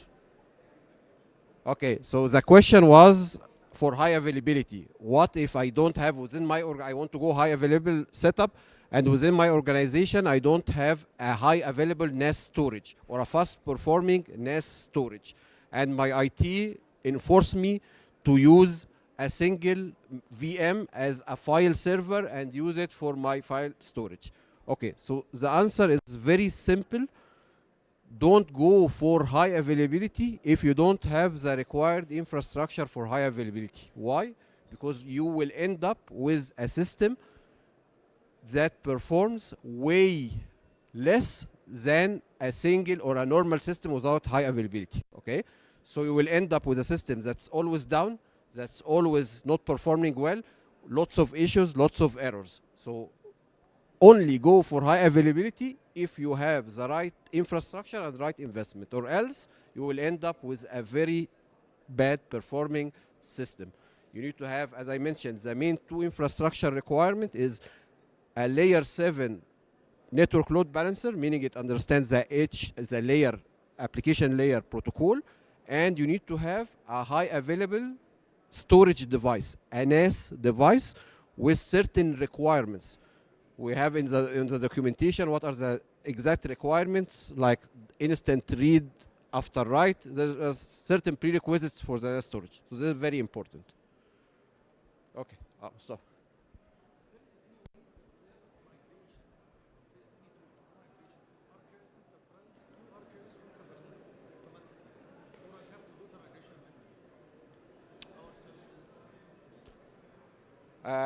No, there is no automatic, as far as I know, there is no automatic way to do migration from ArcGIS Enterprise or from Windows and Linux to Kubernetes. I doubt the WebGIS DR will work. I'm not sure, but let me check it. Because usually the ArcGIS on Kubernetes, we didn't see any client have workflows on Windows and Linux and want to move it to Kubernetes. Usually on Kubernetes, it's a new deployment, and they need it for scalability, for publishing content over the web, for lots of users. But let me double check, but I doubt the WebGIS DR tool can manage to move content from here to here. It has to be manual, but I will double check. So before we move to the user types, any more questions? اتفضل.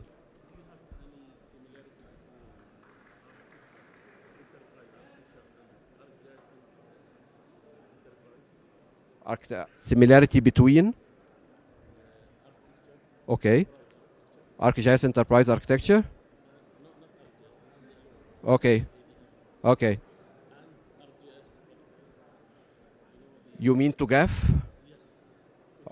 Okay, so the question is there any similarity between the enterprise architecture and ArcGIS enterprise architecture? Okay, so enterprise, this is somehow out of the topic, but I'm going just to provide you, the ArcGIS, the enterprise architecture is TOGAF, which is a process to build an enterprise architecture within your organization. ArcGIS Enterprise is a product, okay? It's Esri product for GIS within your organization. But you can use the enterprise framework like TOGAF to build the implementation practice for the GIS and ArcGIS Enterprise within your organization, within the same TOGAF phases, from requirement gathering to the design to the...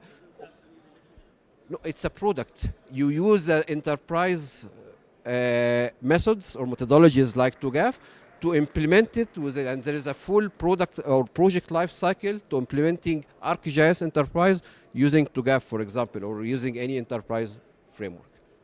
Okay, okay. So let's move to the second section. Okay, for the second section, I'm going to start by how to build applications or how to build access points for your GIS data for your users. We have different options, starting from no-code option to low-code option to custom development. So no-code options is once you have a portal deployment, you have, when you open a map, you have an option to share this map in an instant app. We have different instant apps. Each instant app have a certain capability, like search, filter, printing, geoprocessing. So you have a multiple instant app and app templates that comes out of the box with the portal that require no additional customization or development, only configuration. Also, we have the low-code option, again part of portal. Once you have the portal and the WebGIS deployment, you will find in your portal an application like Experience Builder, and before was Web App Builder. Experience Builder and Web App Builder is an IDE or an interface that you can start use to build your own custom application without writing code. You can choose your interface, your layout, your templates. You have a huge set of widgets that you can add to your interface, configure it with your data for geoprocessing, for search, for printing, for lots of capabilities. And also we have part of the development part, we have methodology to build your own custom widgets and add it to the Web App Builder or the Experience Builder to have a full customizable, configurable applications without writing lots of code. So we call it the low-code approach, and again, you need the WebGIS deployment. And finally, we have the custom development using SDKs and APIs. We have lots of powerful SDKs. We have the .NET and Java SDK with the standard and advanced level, which is a replacement for the Arc engine to develop custom applications, heavy desktop applications. We have the Swift and Kotlin for iOS and Android SDKs. We have the Flutter and the Qt SDKs for cross-development mobile frameworks. And we have the JavaScript SDK for web development. And also we have lots of powerful APIs, the REST endpoints for your services and for administration. So you can, from no code, low code to custom development, depending on the skills within your organization and the requirements within the application you are trying to build.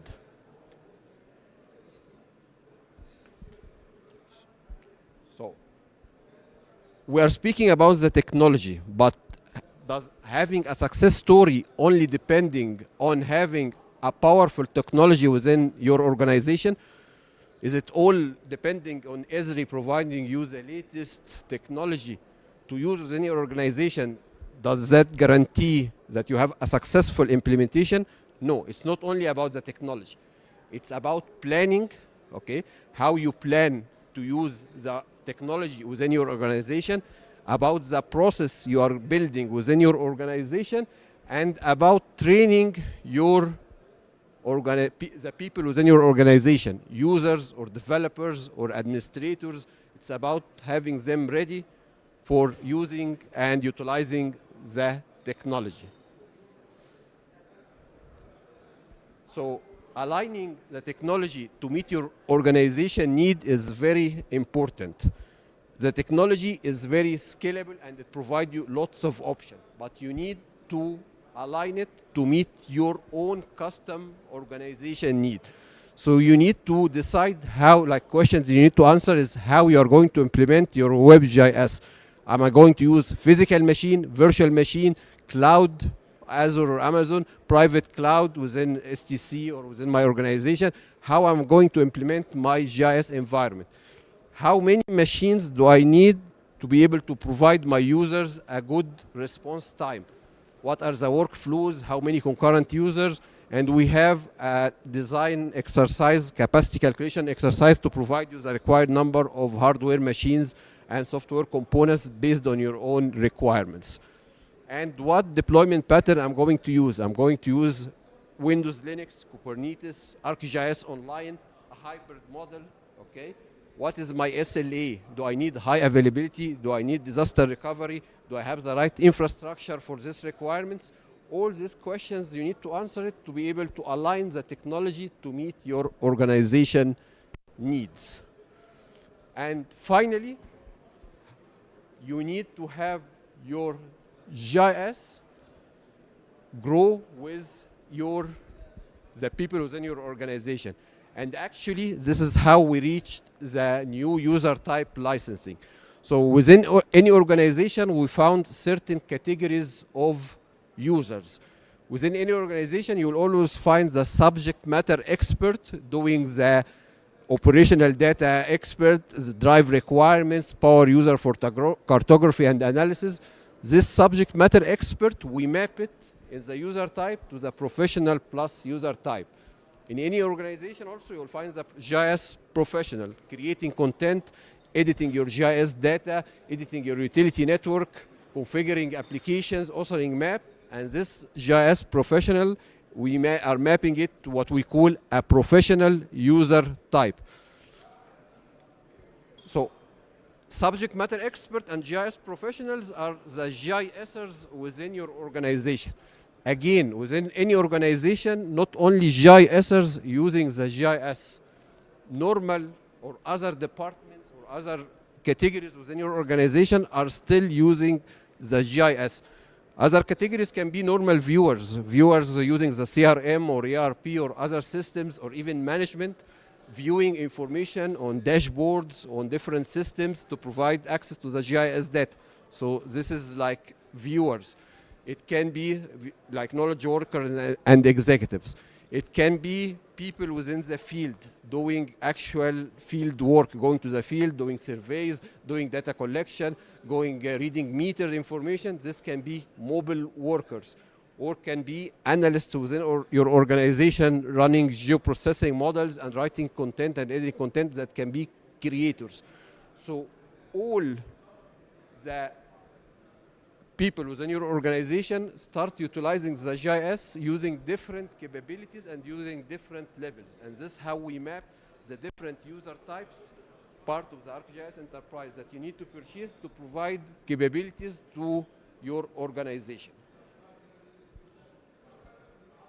So let me provide you with an overview of the user types, and then Ahmad will provide you a more dive in each user type and what applications are included within each user type. So simply, a user type is a way you provide access to the platform and the capabilities within the platform to your users. A user type includes three main dimensions. It provides you an identity within the ArcGIS enterprise. So me as an employee and as an executive or as a manager within the organization, I have an identity within the organization domain, for example, with Active Directory. This identity can be added to the ArcGIS enterprise that provide me, says that this manager have access to my GIS platform. So first, it's an identity, plus capabilities. So as a manager, I only require to view information and view dashboards. So the capabilities I need to have enabled for my profile is only viewing information. I don't need to edit. So a viewer user type will have capabilities to only view. So it provides capabilities on the platform. What capabilities can I have? And finally, it provides me also with access to certain type of application depending on my capabilities. So as a viewer, for example, I can access story maps, to view story maps, to view operation dashboard, to view maps from different systems, depending on my user type. So identity plus capabilities plus application, all combined in one user type. As a manager, once I'm assigned a viewer user type, I have an identity, capabilities, and set of applications. If you change me from viewer to, for example, creator, you are elevating me, provide me more capabilities and more applications.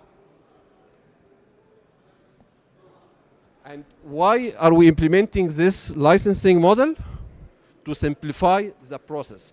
First, to align capabilities to team roles. So you know, this is your field operation workers.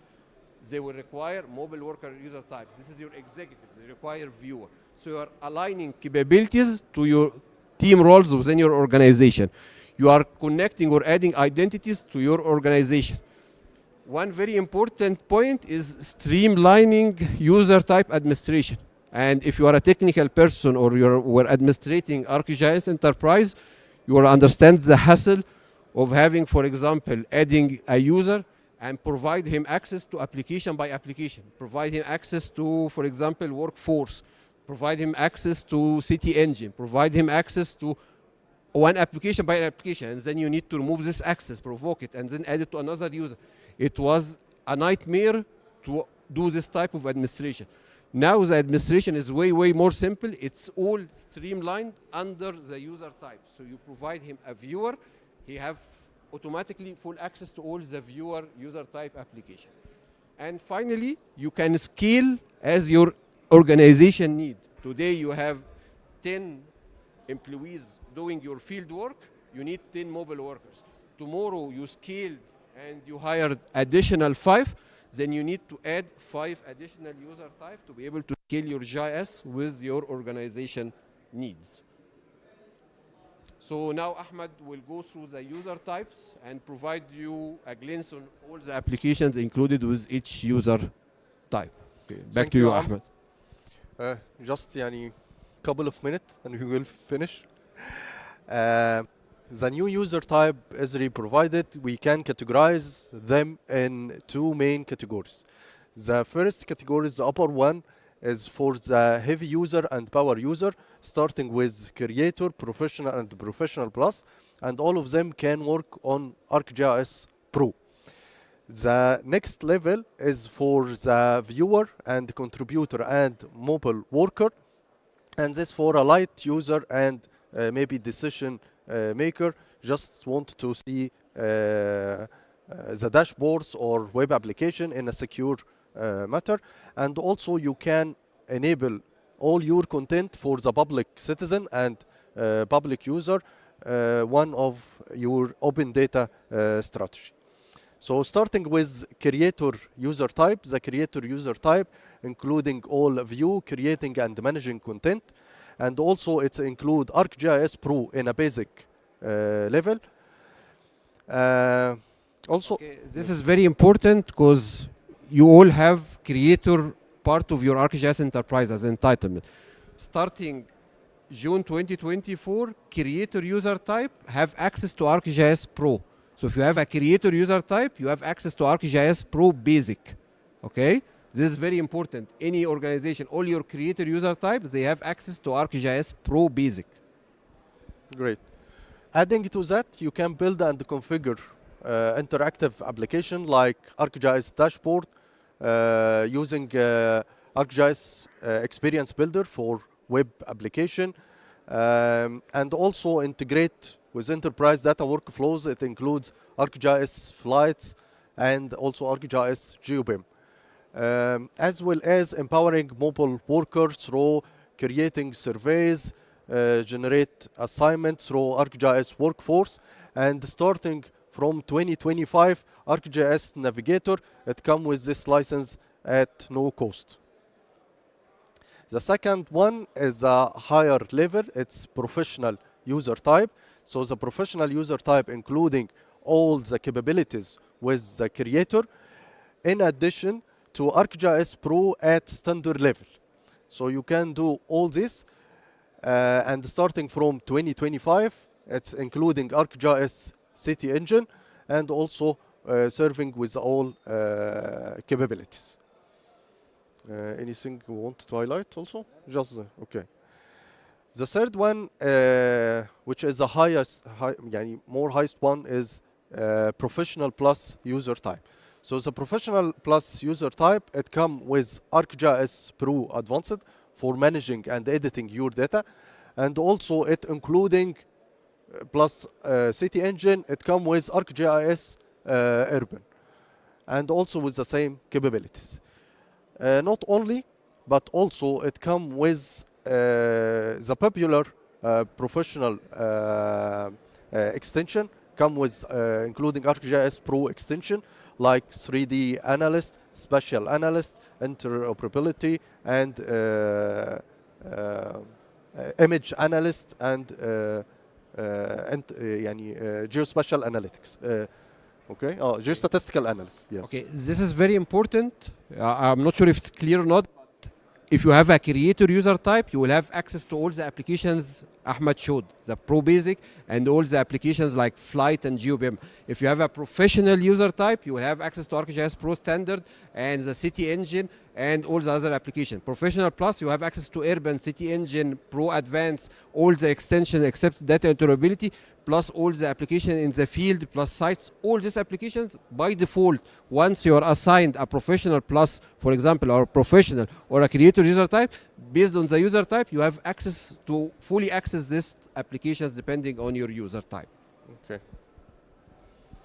Now moving to the next section of the light user, starting with the viewer user type. So through the viewer user type, you can view the content only, dashboard, map viewer, scene viewer, and so on.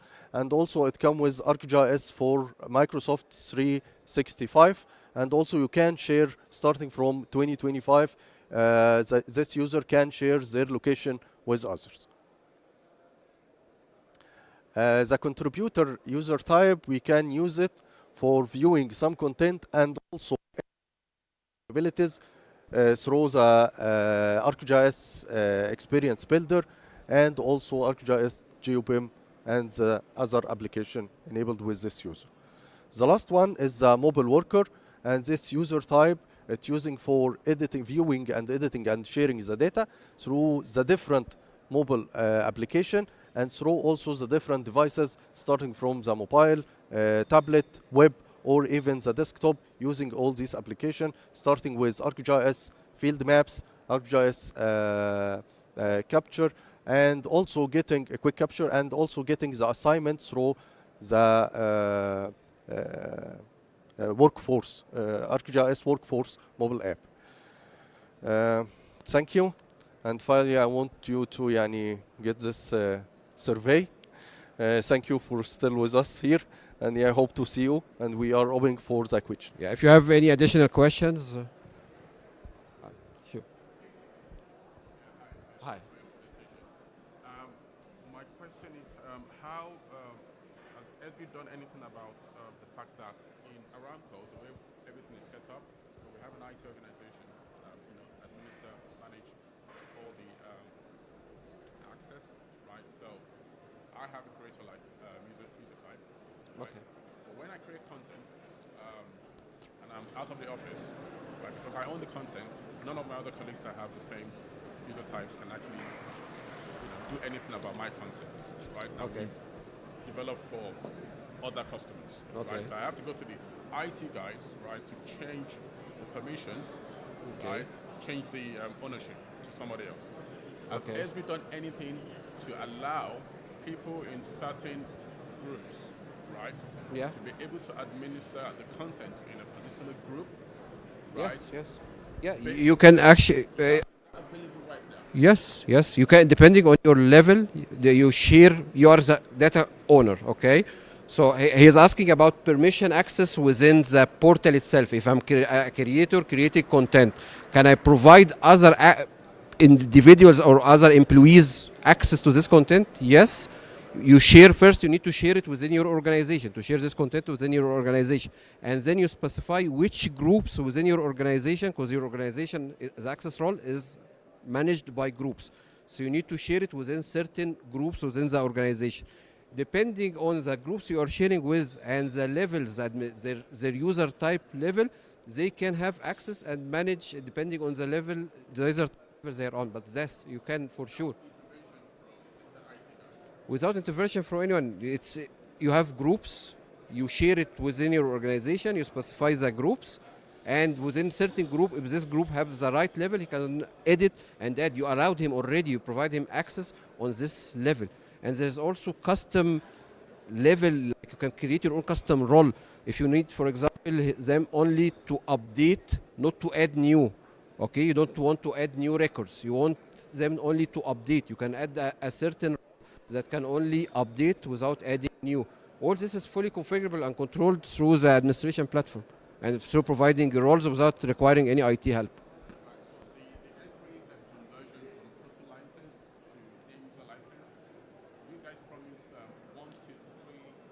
Okay, the conversion and the rates, this is Esri Saudi, and with us will help you with it. Okay, as Aramco, you need to reach out, because this is a very detailed discussion.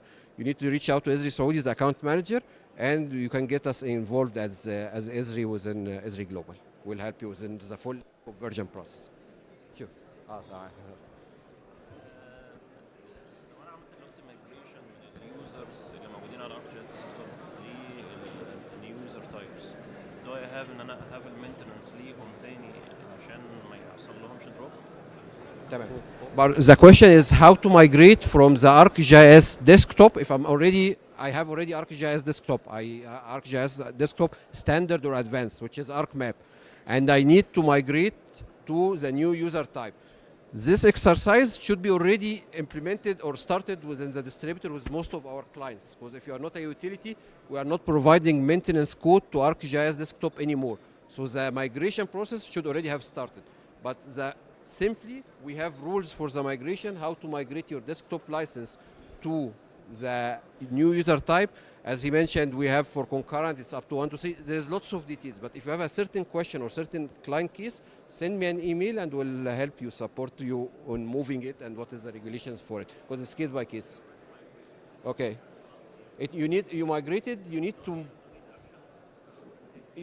need to pay maintenance for the new user type. And when your maintenance contract will end, for example, in June 2026, you will have a new maintenance code for the user types you currently have for a year. So you need to pay maintenance for the new user types, not for the old desktop license. But the user types, it has its own maintenance, so you need to continue paying maintenance for the new user types. The new user type under maintenance. You have the software. If you didn't pay maintenance, you can still use the software, but without upgrades. Same concept applies. تفضل.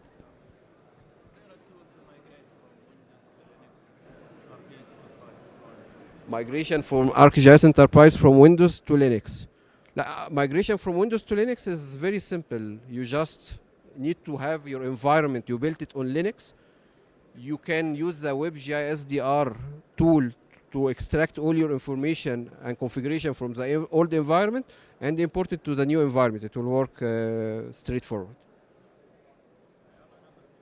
Sure. I have sensitive data and I want to publish it in another hosting server.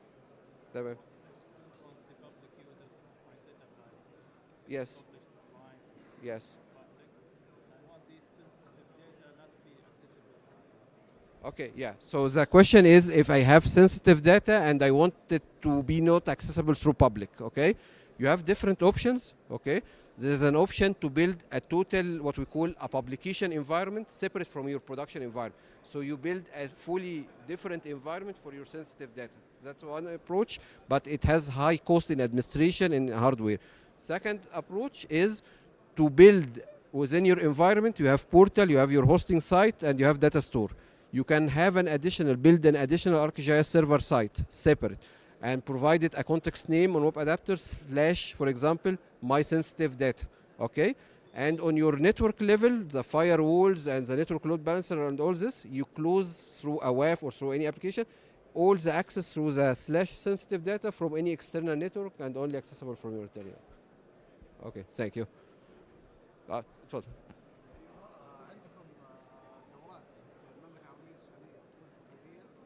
الدورات مع احمد بقى الكورسز وكده اهوت يا احمد طبعا في ازري سعودي في فول تريننج في السعوديه بالحضور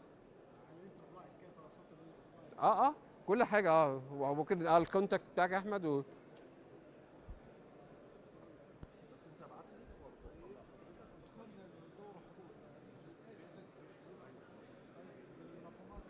خلاص خلاص شكرا يس Sorry? It's working. You can hear me? Yeah. I'm seeing the... So, I have been told that it's better to be in English, but my previous session, they told me that it's better to be in Arabic, so I think for this one, we'll go for English. So, the topic today is going to be in real time in GIS. So, I'm accompanied with my colleagues here, Mahmoud Hamdan and Muhammad Omar. just disappeared. I'm not sure he's gonna be joining us. Yeah, on the back. So we're mainly gonna be talking about the real-time JS. But before starting, because I'm not sure how this session is gonna be ending, whether we're gonna be on time, hopefully yes. But if we are not, so this is the feedback that I would like and appreciate if you can fill it. Tell us actually what you like about this session and what you don't like about it. Hopefully for this year or next year, we'll take it into consideration and we'll learn from your feedback. I'll try to make this actually slide at the end as well, but I know that it might be actually forget about it and maybe in tight to time or something, so I did it at the beginning as well. It's mainly the same app that you are using for the event, just providing on this session. The session name is on top, it's real-time GIS. So before going to the real-time JS, I would like to start with the real-time JS. What is the real-time? Because our world is getting really connected right now. Extremely connected, I would say, overly connected. With all the devices that we have here, seeing our location, seeing actually how fast we are moving, seeing maybe what we are talking about, what were photos that we are taking, providing feedbacks, all this making it very connected. And with the devices and what we have in the streets in terms of traffic signals, smart cars, and also with the crowd, with the cameras, so we can see from the cameras if it's crowded or not, and also with the meters that we have. So now everything is connected and we can get insights about everything from those systems. But for real-time JS, so let's change this one because I'm not able to see it here. There is plenty of types of observation. Would like to split it and make it into categories. Some of the sensors that we have are actually things that move by nature, which is the common one and the first thing, since we are GIS analysts or geo guys specialized in this area. So we always think about the location, but those are the things that move, like cars, vehicles, even any devices that we are maybe sharing between departments or sharing between facilities with the cars and the persons, the staff. All those things are moving. On land, on air, on sea, ships, everything is moving, is considered a real time because we have the location here. But other things are actually stationary and not moving. Saying that, it still has a location. One common example of that is the meters, whether it's electrical, water meters, or weather gauge, the one that we start seeing it right now in the streets, measuring the noise, measuring the wind, and measuring maybe the pollution. So all those are stationary sensors. This is the second category of real-time feeds that we usually get. The third category is as things happen, or what just happened. And this is typically from systems. So systems are telling us, okay, there is an accident happened because someone reported that there is an accident in this street. Or maybe an incident that actually someone lost, or a reporter, or a problem that has been reported. Or maybe from the social media, there is a trend, positive trend in one of the areas, or negative trend about an event. People maybe complaining about something, or actually very happy about something. So in both cases, we need to take action, and it's considered real time. If we start working with the real-time data, there is 3 core capabilities that we usually start thinking about. First, with all this real-time data, massive data that's coming to us every second and minute and hour, we need to ingest it. We need to be able to provide a gateway or something to be able to have those feeds in our side in order to take it further to the next step, which is analyzing. And in analyzing, we can imagine this is different kind of analysis, because with the restriction of the real time, that you have to be rapid, you have to be fast and provide insights directly or act directly based on those analysis findings in real time. So those are the 3 capabilities. Ingesting is our first area that we're going to start with, and then we'll move from that to the analysis and the act, and this is how it's going to be splitted the session today. And at the end, we'll also provide some real world examples, some of them from Saudi and some of them actually worldwide, about how the people are using the real-time capabilities. Moving forward here, all this is powered by the ArcGIS Velocity. Maybe it's new to present it here because it's a cloud-based, but ArcGIS Velocity is the main focus of this session.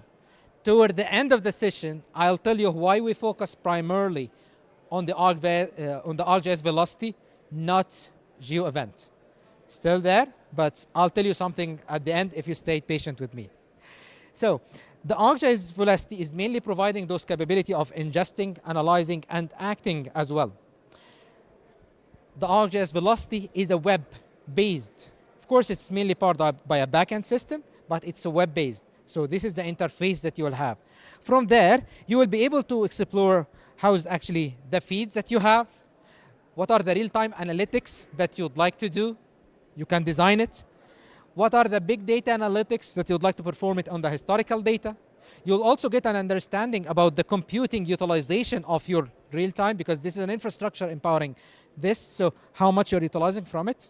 And by going to the ingesting or the feeds here, we'll be able to see all the list of the feed that you may have, coming from all the sensors that we talked about.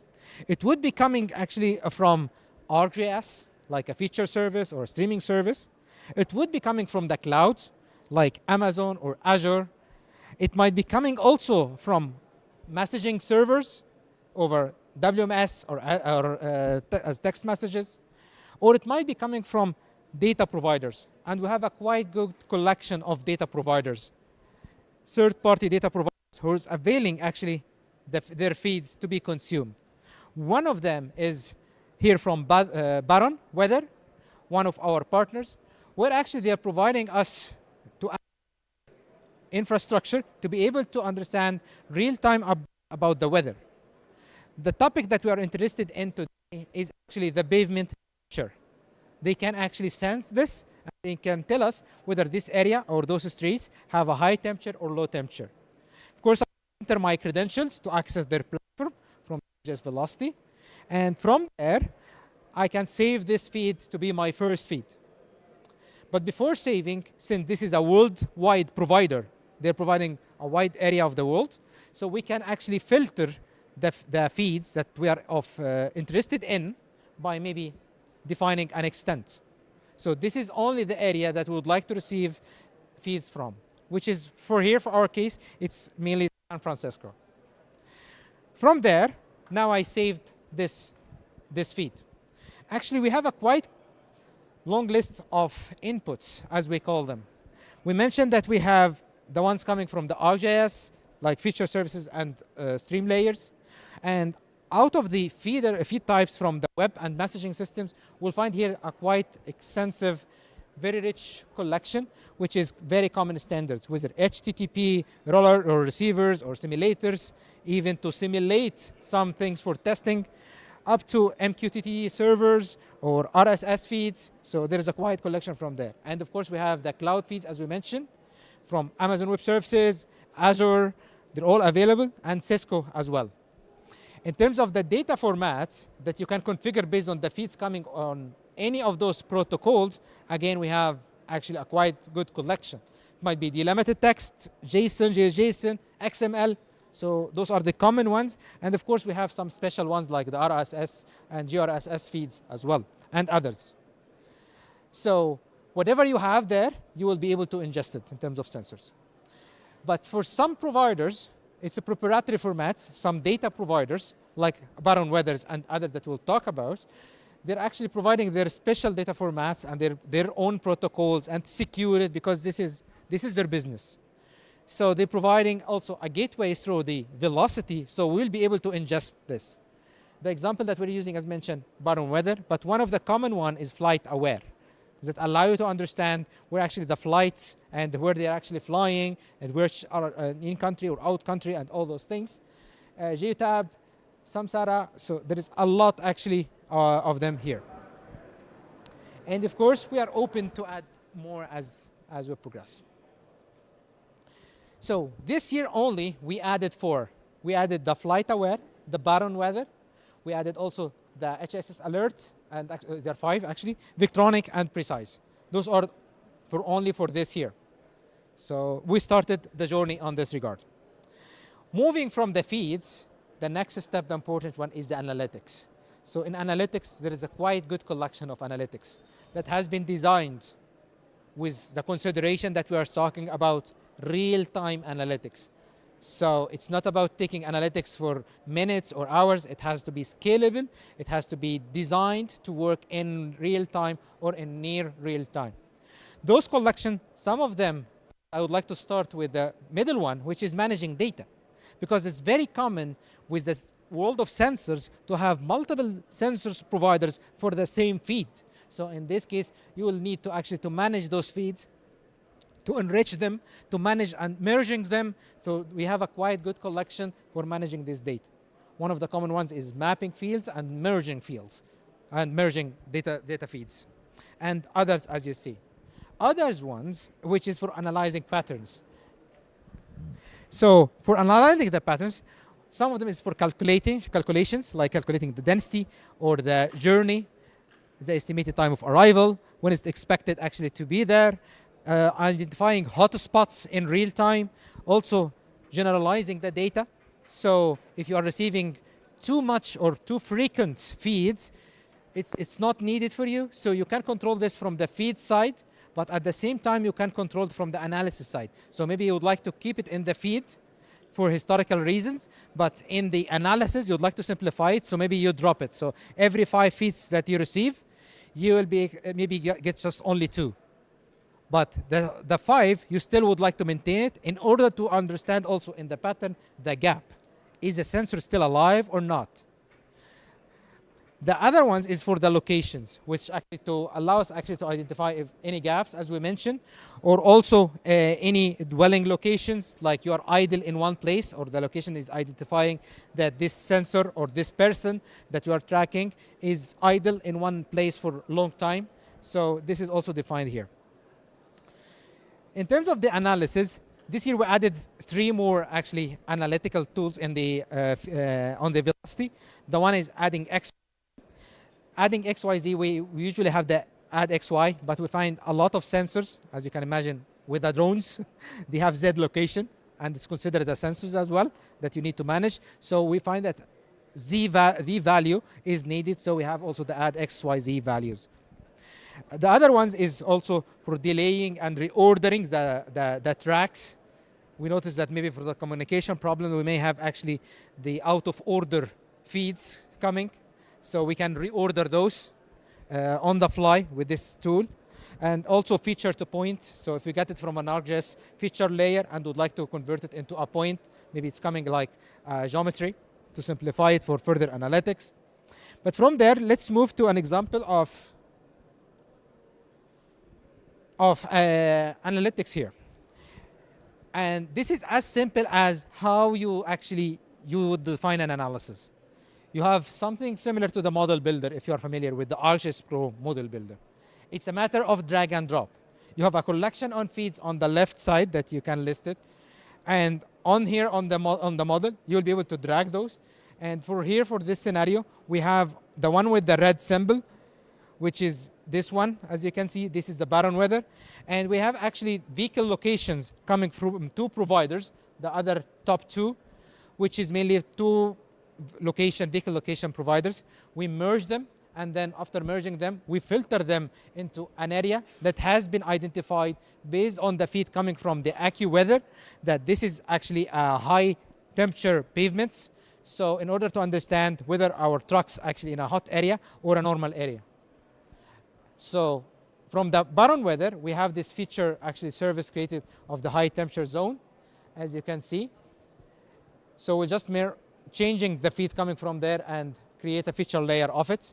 And from the other one, we have a filter by geometry based on the geometry coming from this high temperature to have 2 feeds, one for the whole vehicle location and another one just for the ones within the high road temperature. As simple as this. The output here in this case is a feature layer and steaming layers.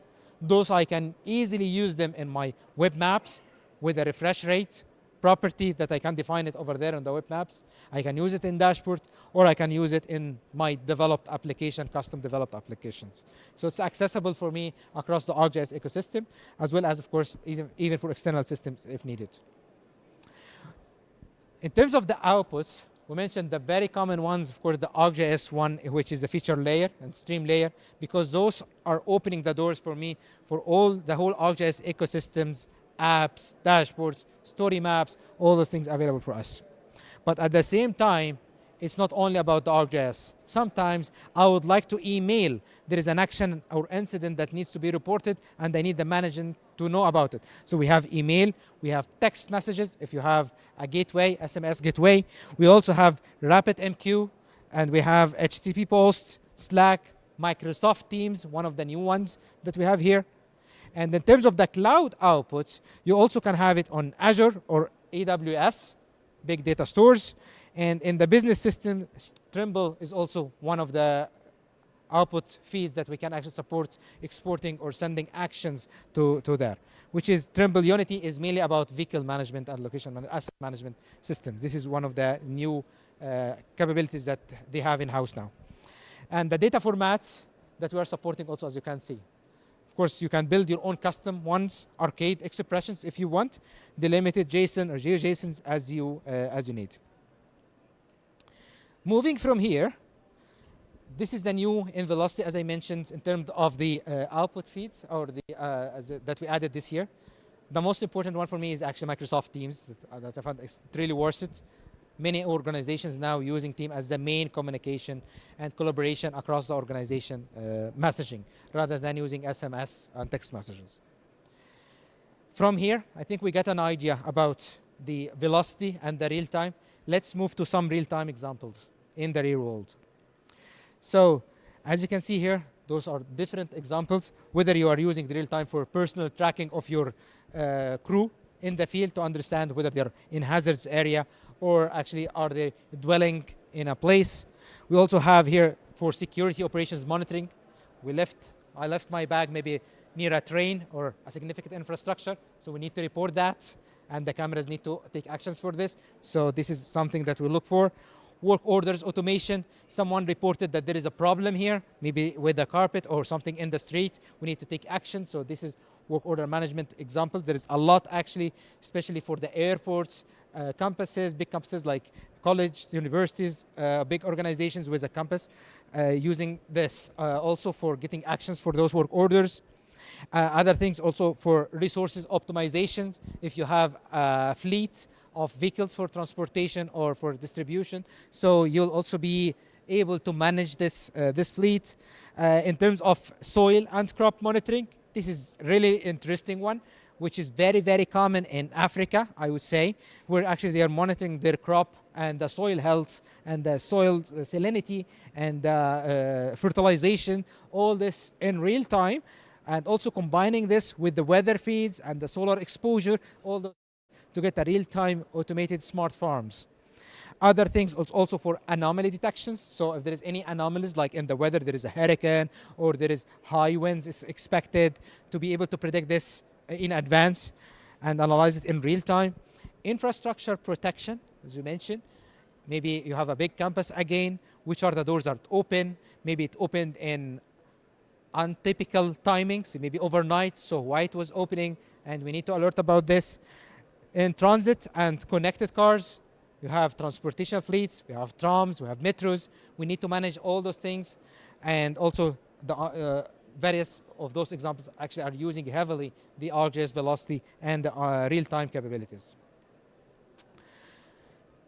Because of this, and because of the industry that's actually using the real-time and needing the real-time, we start actually providing solution templates for those examples.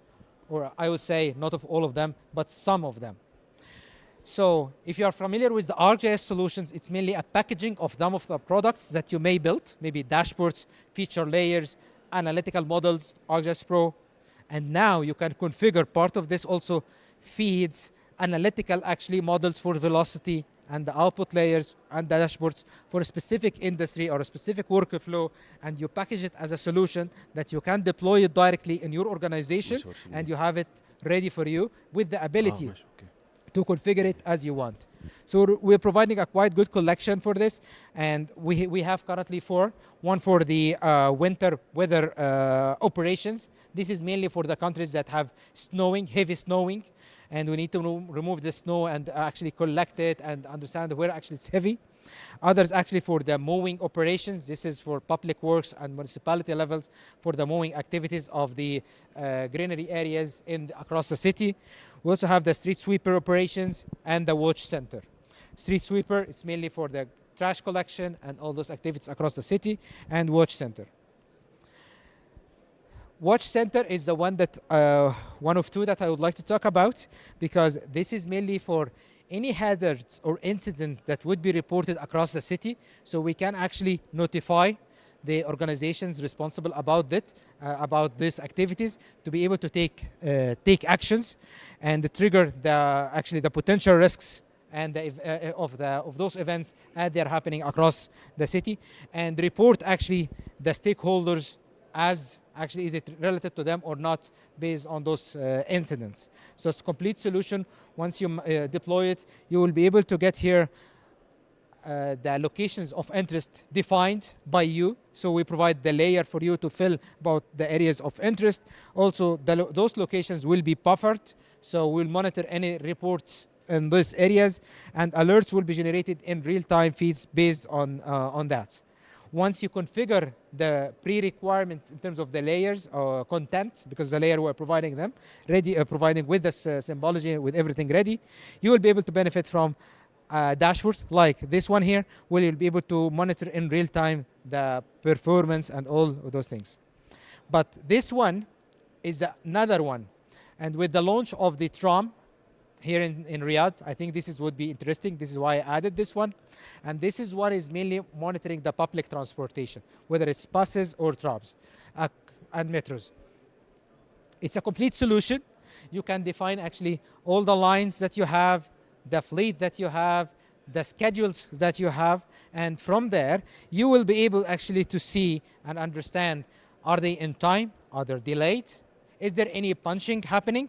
Punching means actually an accumulation of the transits, maybe due to congestions in the roads or any weather conditions, which actually as a result, actually two metro lines scheduled to be actually on different, maybe 15 minutes between them, they have like 10 minutes. So you need to be alerted about those incidents as they are happening, and to be able to mitigate it, maybe you drop one of them or maybe you shift it, so you can decide based on the real-time monitoring of this. As you can see here, of course, there is a heavy model actually on the back analyzing all the fees and the schedules, but the end product is this nice dashboard showing you all the lines, all the vehicles that you may have for this case, and understand actually what is the average speed, how many actually of them are actually on schedule, and how much actually they are on schedule. Are they advancing or delaying? All this is displayed for you.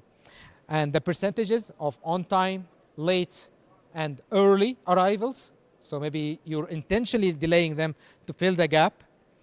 So this is the example of the outputs. And in terms of the bunching activities, or the model behind it, this is the calculation of it. So it's joining the weather, including all the weather, all the vehicles updates. And at the beginning here, we also see the Excel sheets of the feeds, the whole traffic service to understand also and predict how much delay is expected, and the weather, all of them combined together, joined. We have one rich layer with all the understanding of what is the situation right now. And following that, we'll have the dashboards to be able to see it and investigate it.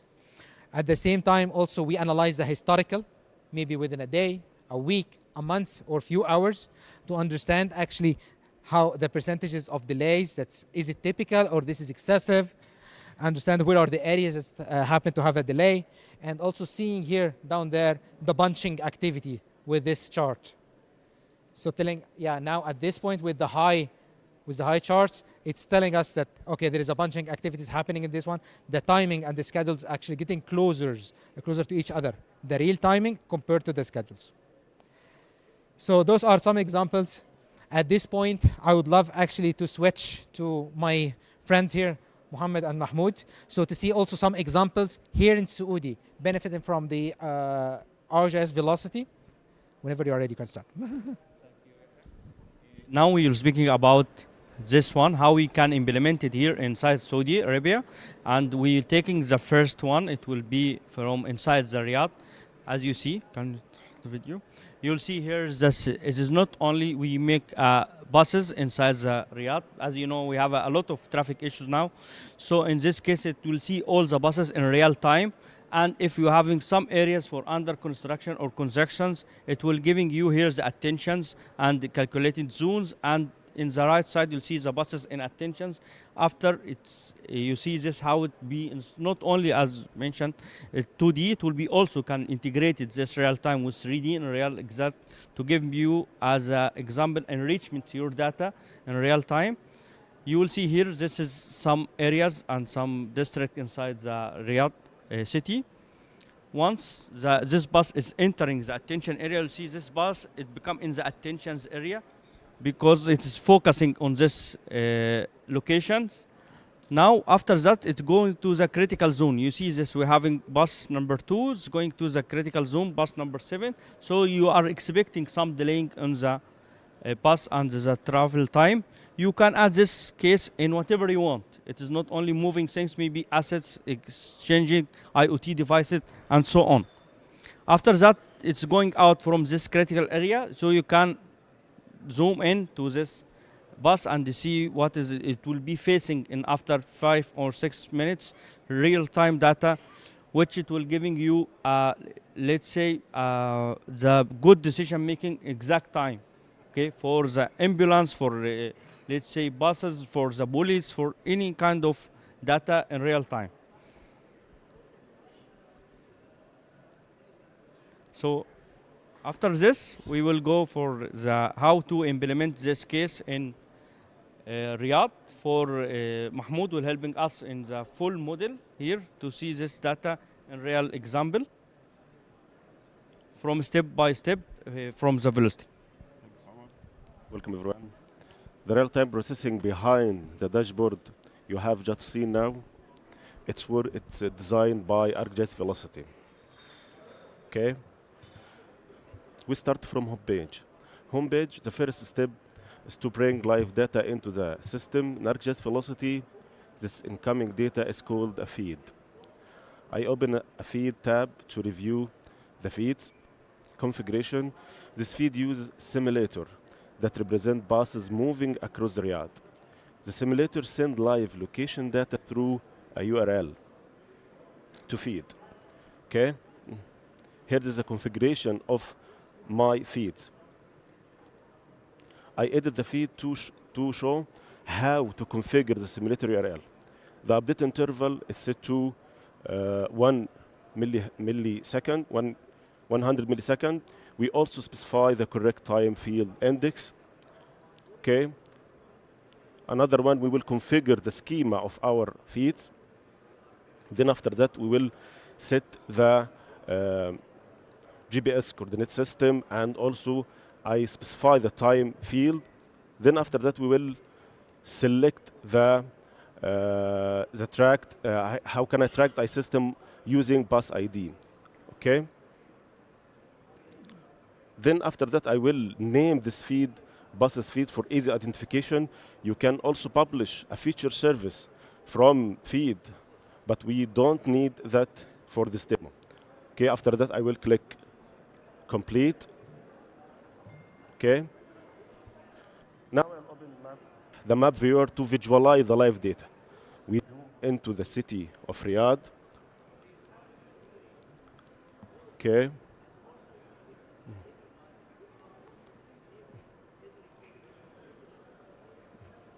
The movement you see is coming from the feed. Next, we will move to the analytics. The real-time analytics section will apply the logic and real-time rules. I open the basic bus feeds analytics first. Okay. Then after that, I can configure my analytics. You can add a node or tool to your analytics. Also, you can view each component properties, and we can edit them to display them in the portal.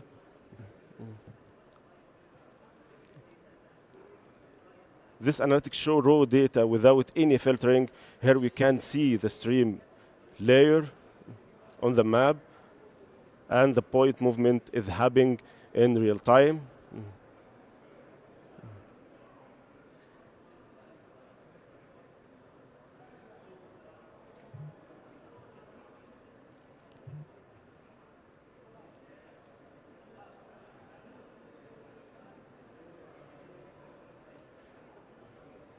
The second analytic now, alert analytic. This analytic focus on alert geofencing. We want to detect when a bus enter an alert zone. We also want to detect when a bus exits the alert zone. Okay, first, I will edit this analytics. First, we will use the project tool from add node to make sure the feed and alert geofence layer use the same coordinate system.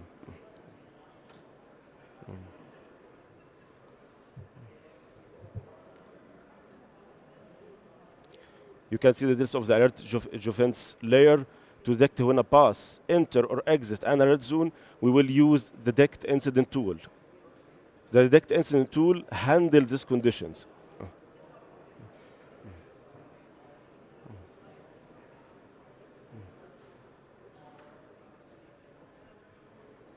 One condition is configured for enter event. When a bus enters the alert zone, the result is written to a stream layer.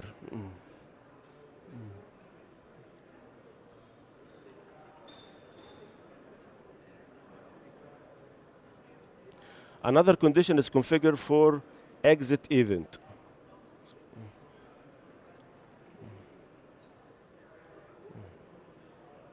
When a bus exits the alert zone, the result is written to also a stream layer. Each event type is written to a separate output stream layer. This keeps the result clean and well organized. I will save this analytic and make sure it is running okay.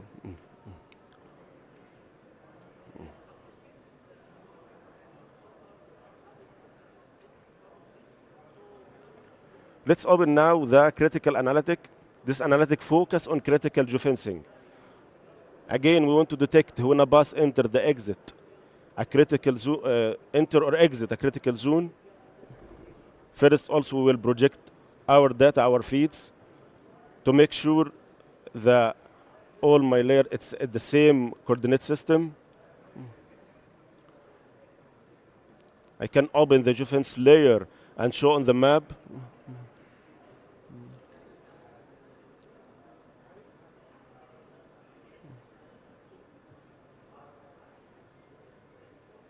This is my critical zone layer.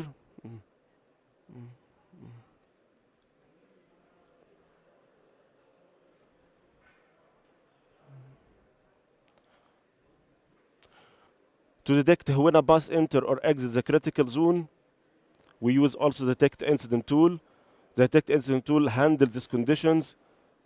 Also, we have a two condition, one condition for the enter the critical zone and another condition for the exit incident critical zone. And we will output all the result in the stream layer. Now we will back to our output. We have a lot of stream layer. This is my output that I will use in our dashboard or my application. I can also open my feeds or stream layer on the map. Thanks a lot.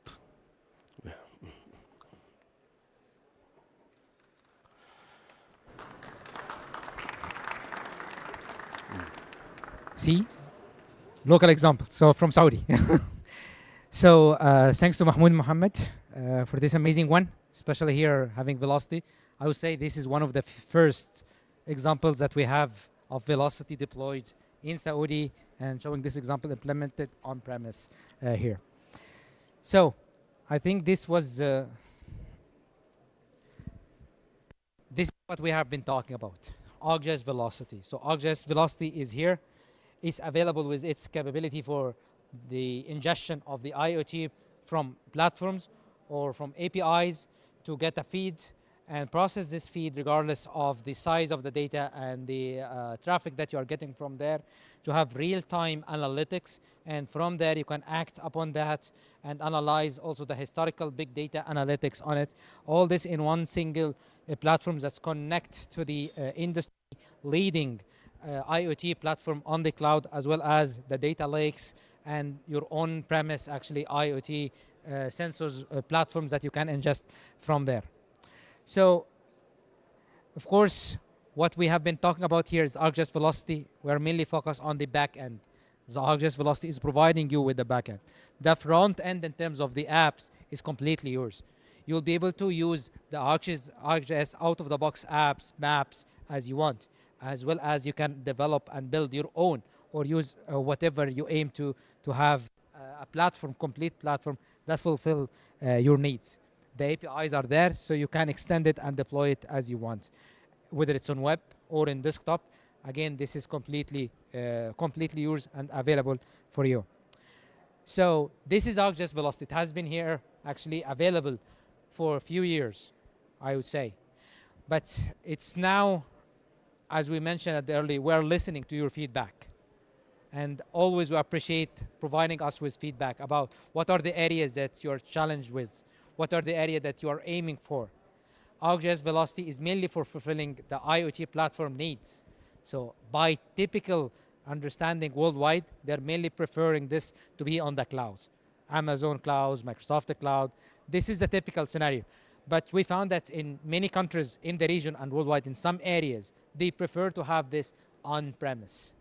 So we, at this stage, we found that this is maybe the right timing to start considering having ArcGIS Velocity for ArcGIS Enterprise. Before, we used to have the ArcGIS GeoEvent server, but at this stage, ArcGIS Velocity, we find that this is the right timing for it to come to support both the cloud feed as well as the on-premise IoT feeds. Because for the ArcGIS GeoEvent right now, we're not talking much about getting cloud feeds inside actually your own organization, because it's by nature, it's cloud.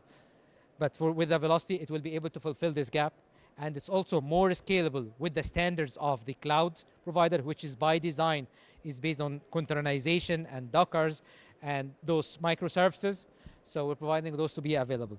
So ArcGIS Enterprise will be available on both Windows and Linux. As we are talking, it's available right now with the ArcGIS Enterprise version 12 that it has been released, I think, like a month ago, but it's available right now as beta. We're working very hard to make sure that it's going to be available as soon as we can. We're aiming right now, with no promises and no commitments, by the summertime to have the ArcGIS GeoEvent, ArcGIS Velocity, to be available for the customers, to be able to deploy it and use it from there on-premise. And the common question is, what about GeoEvent? Is it going to replacing, or this is a different product? Right now, both they will be there, but it's expected that eventually the Velocity is going to be replacing the ArcGIS GeoEvent because it's more scalable, more open. We have been testing it significantly worldwide on one single platform deployed to serve all the global needs of geospatial IoT needs, and it proved its success across the worldwide. And I believe eventually it's going to be, yes, replacing the GeoEvent, but not for the time being and not this soon. So you can start now with studying the ArcGIS Velocity. Yes, it's still available in beta, but the resources on the ArcGIS Velocity for the clouds on the ArcGIS Online is still available, and you can benefit from that. There is a training track completely available for all the ArcGIS users to be able to start using it. It includes videos and workflows, and you can leverage ArcGIS Online for the time being, and maybe at later stage consider moving the ArcGIS Velocity on-premise once it's ready. The other thing also, in terms of the resources, we have a big community. This is where actually you can learn from others and also provide feedback. So this is an example of a product that we start thinking about it. At early stage, we weren't thinking about having Velocity on-premise, frankly. But as we listen to the community, we find that we need it on-premise. This is why we listen. So we still appreciate your feedback. Another thing here also is the data providers. We have this page specifically designated for all the data providers. Those are external vendors to Esri, but they're partnered with Esri to provide their feeds and their capabilities of real time in order to be able to be supported on the ArcGIS Velocity. So all those are available through those QR codes, so you can be able to freely scan them. And as we mentioned, this is started by your feedback. So we'll start right now with the open discussion. But before opening with the open discussion and receiving your question, I would like to again remind you about this early page that we started with. So please make sure to provide us with your feedback through the app. I hope that you already installed it and you will be able to provide your feedback, hopefully before getting out of the room. Okay, so with that, please, now we'll open for, I think we have, how many minutes we have? I believe we have like 10 minutes. It's open for questions. So if you have any questions, please raise your hand. I think we have one here. Yeah. Assalamu alaikum. Thank you for the amazing demo and the presentation. I always thinking about the real feed from the buses, for example. No, raise your voice. You cannot hear me, guys? If I can hear you, they will hear you. Assalamu alaikum. Can you hear me now? Yes. Yeah, okay. What I was asking about the live feed, about the buses, or you are mentioning how that feed is coming from those buses to the velocity itself.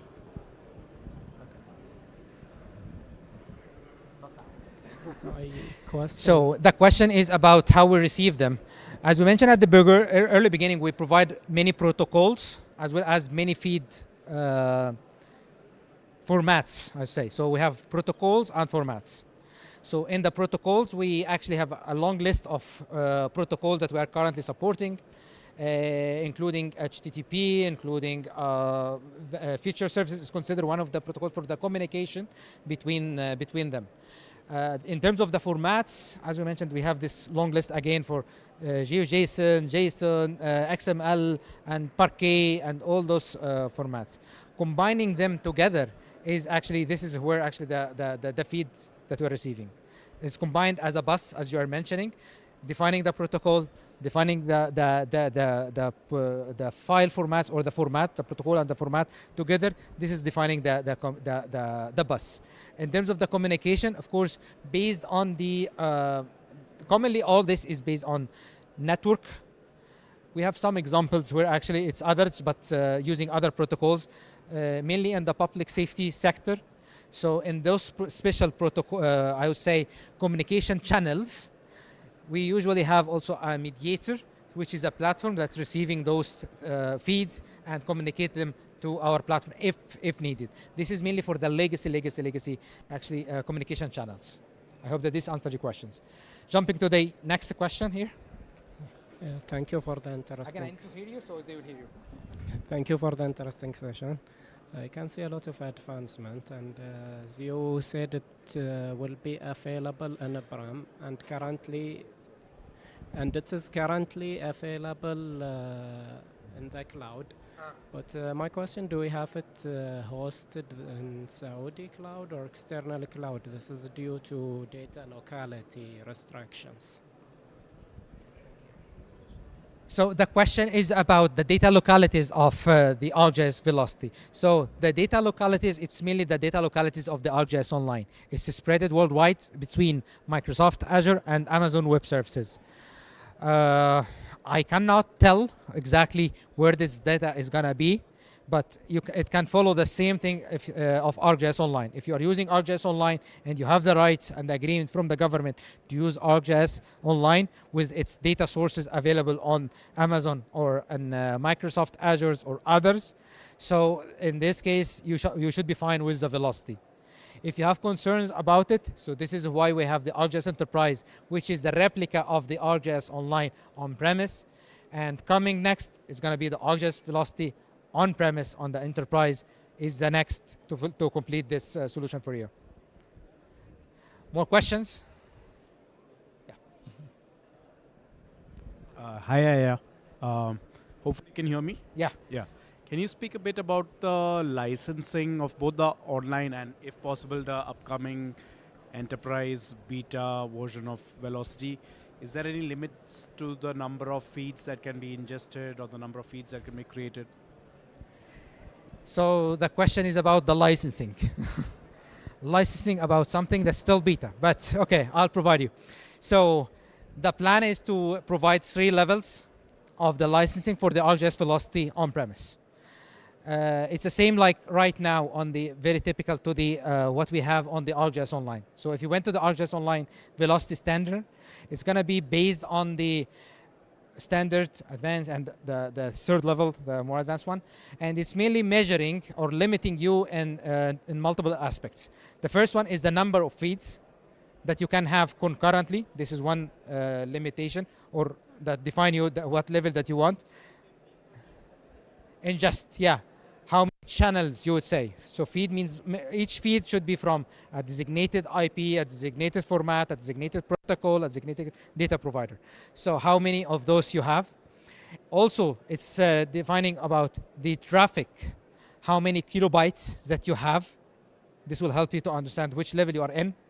The next right now that we have here, also for the ArcGIS Online, is going to be based on the storage, how much storage is needed for each level and availing. So right now we have, I think 180 gigabytes, and then we have 1 tera, and then we have 10 teras, and we have extra optionals. And based on those and the computing also capacity.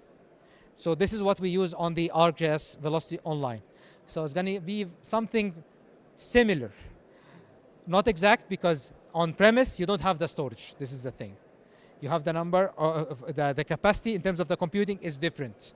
So this is the concern. But it's going to be, again, similar to the ArcGIS Enterprise itself as well right now. So it's also 3 levels. So it's going to be also something like that.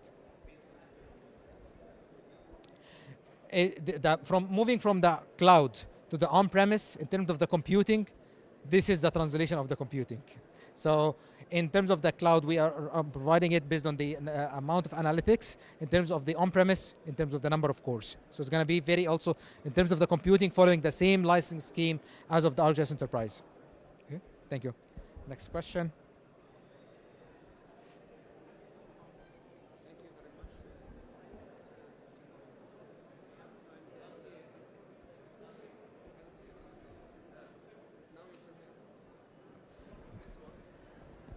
It's green, you don't need to press it. Yeah, it's on. Hello.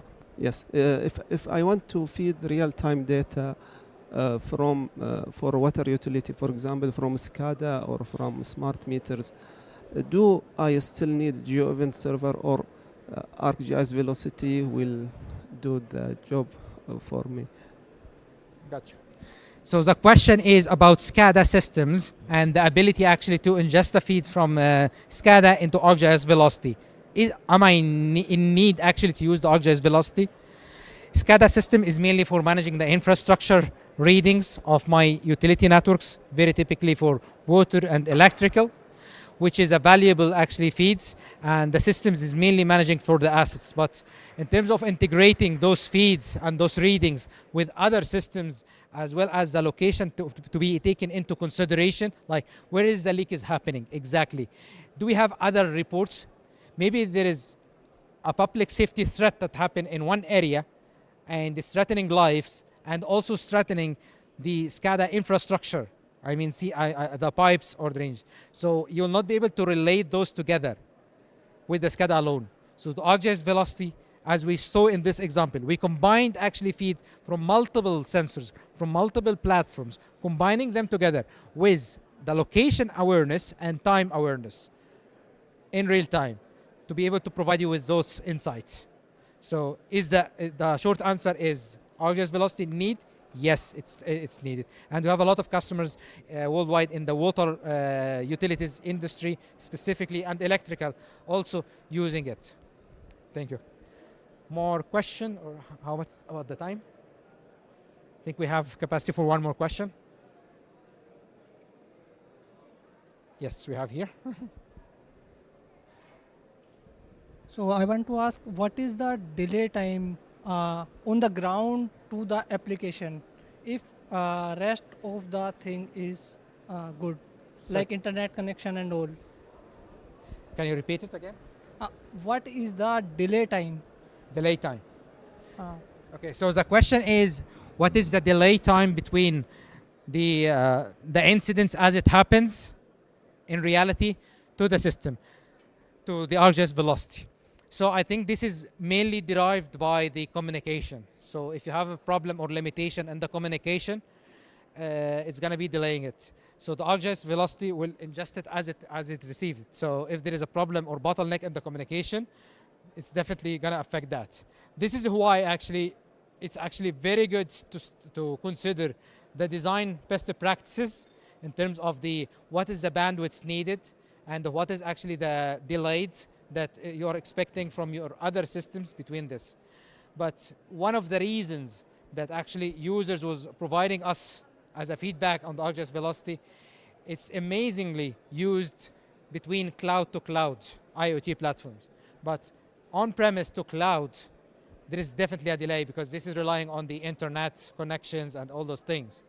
This is why we need ArcGIS velocity on-premise to get closer to our platform. So this is why when you design an IoT platform across your organization, you're trying to get those systems close to each other and manage this and limit this as much as you can. This is why we say it's real time or near real time. Okay. Sorry? The processing time is? Yeah, the processing time is also about the processing time.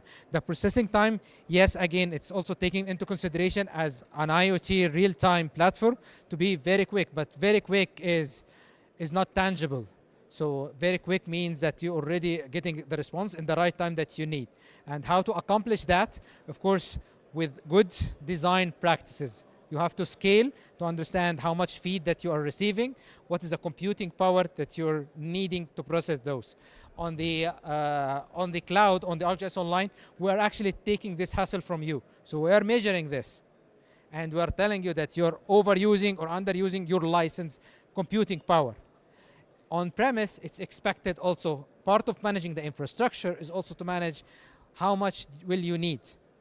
On the cloud, for example, we provide a simple tool that allow you you can provide it with a simple feed, example of the feed that you're expecting to receive, and it will analyze it and tell you, okay, this would require such computing power or such amount in terms of the licensing. You will need to do this exercise in the design phase of your platform to assure that you have the right time response. Thank you again for your time. The session is ended, but I'm still here, so maybe you can wait also another 10 minutes with my colleagues, of course, here from Saudi, Muhammad and Mahmoud. If you have any questions, we're happy to answer them. Thanks again for joining the event. Thank you. For about over 10 years now.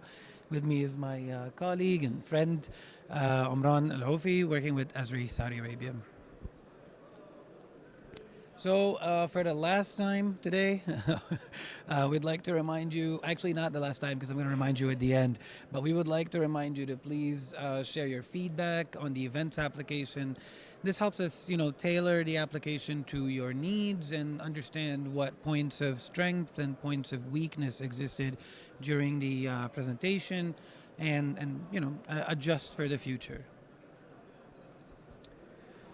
All right, before I jump into the agenda, if you would like to watch this session later, or if you'd like to share it for somebody else to watch, this is the QR code to do so in the top right corner of the screen. So that is already available on YouTube. Or if you'd like to follow along on your phone for any screenshots of the presentation or something like that. So the agenda. Those are some of the things that we're going to be talking about today. As you can see, we're not going to be spending a lot of time focusing on just, plain old PowerPoint slides. But rather we're going to focus on showing you actual demonstrations of the application itself at work. Following a brief overview of the ArcGIS web editor, we're going to see a detailed demonstration of web editor and its interface and editing capabilities, right? Right after that, Omran is going to take over and he's going to show us through the advanced editing capabilities in web editor. along with an example on utility networks and how to configure instant apps for them as well. We'll also talk a little bit about some of the capabilities coming ahead in the future and some of the resources that you can use to adjust Web Editor to your needs. Of course, there will be time at the end for any questions that you might have. Okay. So, moving right along, let's jump into the overview of what Esri is building. So if you've been to any presentations today or yesterday on the web and any other aspects of the web and online and what we're doing, you probably heard a lot about components, right? And the same is true for the editing environment itself. So what we're doing is that we're building components for editing as well as for data management. And the reason we're doing this is so that we can expose the similar functionality but across different applications as much as it makes sense for that particular application and that particular functionality itself. So capabilities would be exposed in things like map and scene viewer, experience builder, instant apps, etc. Today though, as I mentioned, and of course as you are aware attending this session, we're very focused on editing, right? Web editor primarily. So that is obviously one of the places where we're also creating and using these components for editing and data management. And Web Editor is going to be the place that gets all of the editing functionality first. It is definitely the premier application from Esri for web editing. And I'll go into a little bit more detail later on about how that division is and how we expect it to go forward. And some of the advanced capabilities, Omran will show some of them for the utility network in particular, and some of the capabilities that he's going to show require an editing user type, an advanced editing user type extension. And again, for things like utility network, parcel fabric editing, etc. Okay. So these shared components take different forms, and some of them are already available across platform. So things like forms, smart forms, they've taken slightly different names, but going forward, you can define forms either in the map viewer or in the field maps application for how you want the form to look when users are editing their attributes. You can also add some behavior behind that to auto-populate fields, for example. And forms are exposed not only in map viewer and field maps, but also in web editor. So going forward, we're going to expose them also in ArcGIS Pro, by the way. And some of the other things you see, like feature templates, drawing tools, those are other things that we've built so that they're available across the platform as well.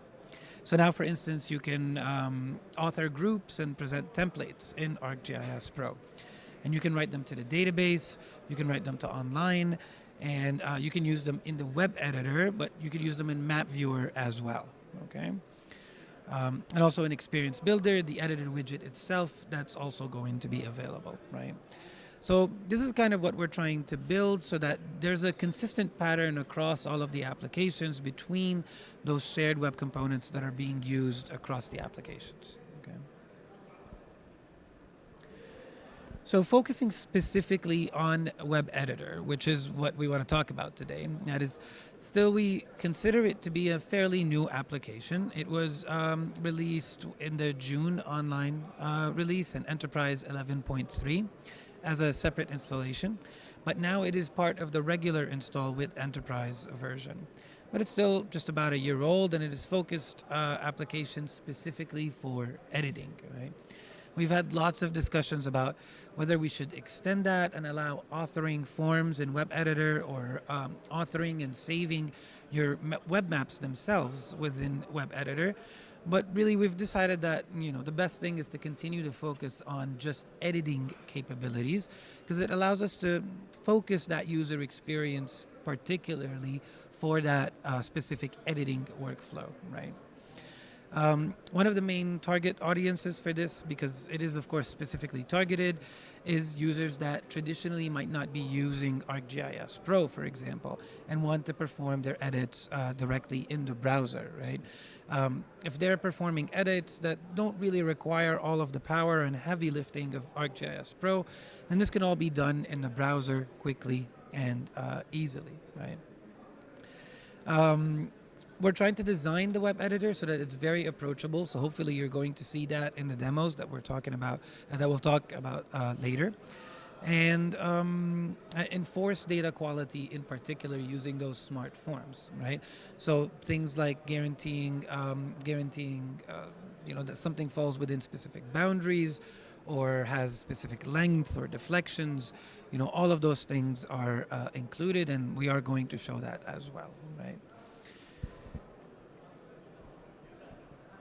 Okay, so yes, Web Editor is available both in online and, of course, enterprise. It is similar to the map viewer in a lot of ways. The user interface is very, very similar, but again, very focused on editing. So you're going to see functionality with Web Editor come out in online first, as is typical of most of the applications. But then, with the forward release or with the next release, of enterprise, usually that functionality is included, right? So that's going to happen first. So our thought is this, right? We want to provide an editing environment for non-GIS people in your organization so that they have the abilities to make those edits, and creating an application that extends that ability to more members of your organization so that they could understand more about GIS and how to integrate it within their existing workflows without having to learn, all of the field and the discipline of GIS, really. Okay. So I've touched on this a couple of times, the target audience. We do expect GIS professionals to use this, of course, at some level. We are, again, targeting those subject matter experts or also non-GIS people. Now, it's worth noting, it's mentioned at the bottom of each of that there, is that there's a minimum user type requirement of creator for web editor, right? So you need to at least be a creator to be a web editor. And the reason for that is because it is an advanced editing application, and we are going to continue to add capabilities to it. And it will go, of course, beyond the editing capabilities that you're seeing in just the other web applications. It kind of makes sense. You use the web editor, where one of the capabilities of web editor is for you to create data. Well, then you need to be a creator, right? That makes sense. Yeah. Of course, we're going to touch on this again in the roadmap, but a large portion is focused on guaranteeing that the editing workflows are as simple as possible and that they can be understood very quickly and easily, right? So, instead of just talking about this on and on from the slides, kind of want to move on to the demos phase, which is where all of the cool stuff is going to happen, right? So let's start off with a general overview of Web Editor, right, and understand all of the different pieces. Now I'm just going to take you through a bit of a tour of everything that the Web Editor does. So over here we're signed into the organization and we're looking at content. Now there's a few ways we can open up the Web Editor. Right there you could see it at the application launcher at the top. Now, normally Web Editor doesn't live at the top of the launcher. Normally it's somewhere towards the bottom, but this launcher is drag and droppable. It seems like a lot of people don't know that. So yeah, no, you can customize this app launcher to prioritize the different applications that you like and need. And yeah, here's a little additional tip, right, in this session. We can also move on to the overflow menu on the right-hand side on one of the web maps. And you'll see that there's a bunch of different options, but of course one of them is to open in the web editor.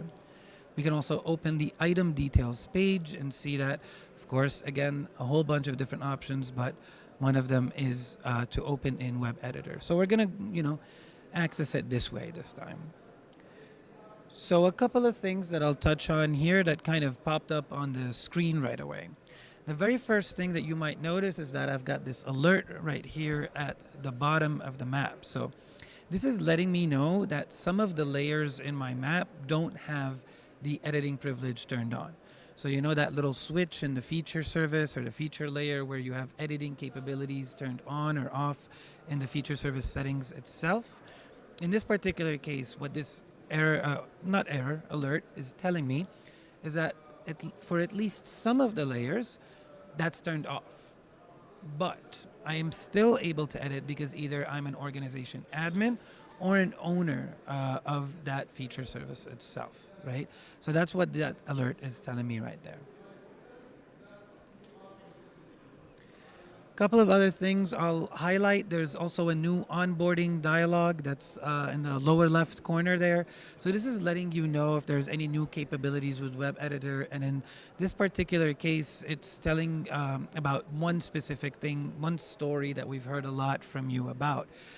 Let's say that you want to expose the Web Editor to your users, but you've got one particular user, one group of users that you don't want to have the delete tool, for example, or you don't want them to have the split tool because, you know, that's not something that falls within their purview, right? So now there's a new instant app template that allows you to configure the specific tools that are available in the editor, right? Now this is in beta, right? And it honors your beta settings. So it's going, if you have that turned on in your organization, you're going to see it. Otherwise, you can just close it. It'll never show up again, right? Couple of things to highlight for those working on touch devices, or if you run into the double click really quickly where, you know, you're finishing features near the edge of the map and it's making it pan wildly or something like that. We've introduced something called the directional pad that's in the lower left corner. And it works also with several different shortcuts. So if you're on a touch device, you can use the directional pad to be able to navigate. But again, you can also do it with your mouse cursor, like I'm using here, and that's not going to interact with the editing flow that you're on. So, you know, you've inserted a vertex for a polygon, and then you want to move the map to the right, but then how do you drag? And now you don't want to add an additional vertex. You can just use a directional pad so that you could move the map around as you're mid-editing, basically. So that's something that can be done. In the lower right-hand corner, we've got a couple of things. This is where your navigation lives and the ability that we introduced for snapping, right? So this is a great example of that component-based architecture that I was just talking about earlier. The same component in Web Editor is the same one as being used in the map viewer. This is the same exact component. And the two teams did not work on this independently and make different design decisions about how to do this. They actually worked together and came up with one single component about how to do that. And this really ties in with the theme that hopefully you've heard a lot in those different sessions today, but you know, we've already talked about a bit, but we'll continue to talk about later in the session, which is, you know, consistency across the different platforms and guaranteeing that the experience remains familiar no matter the application that you're working on, right? So yeah, that's one thing. Up in the left corner, we've got the panning and selecting capabilities, and then also the ability to control the selectable layers themselves, right?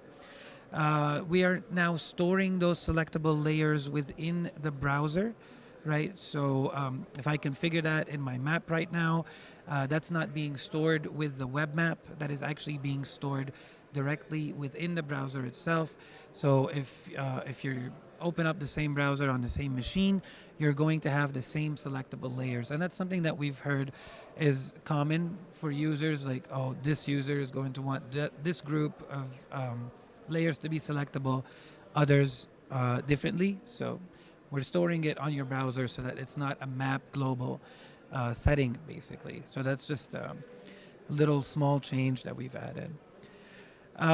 This is, by the way, what we call a contextual toolbar. So based on the different things we're doing, that's going to change.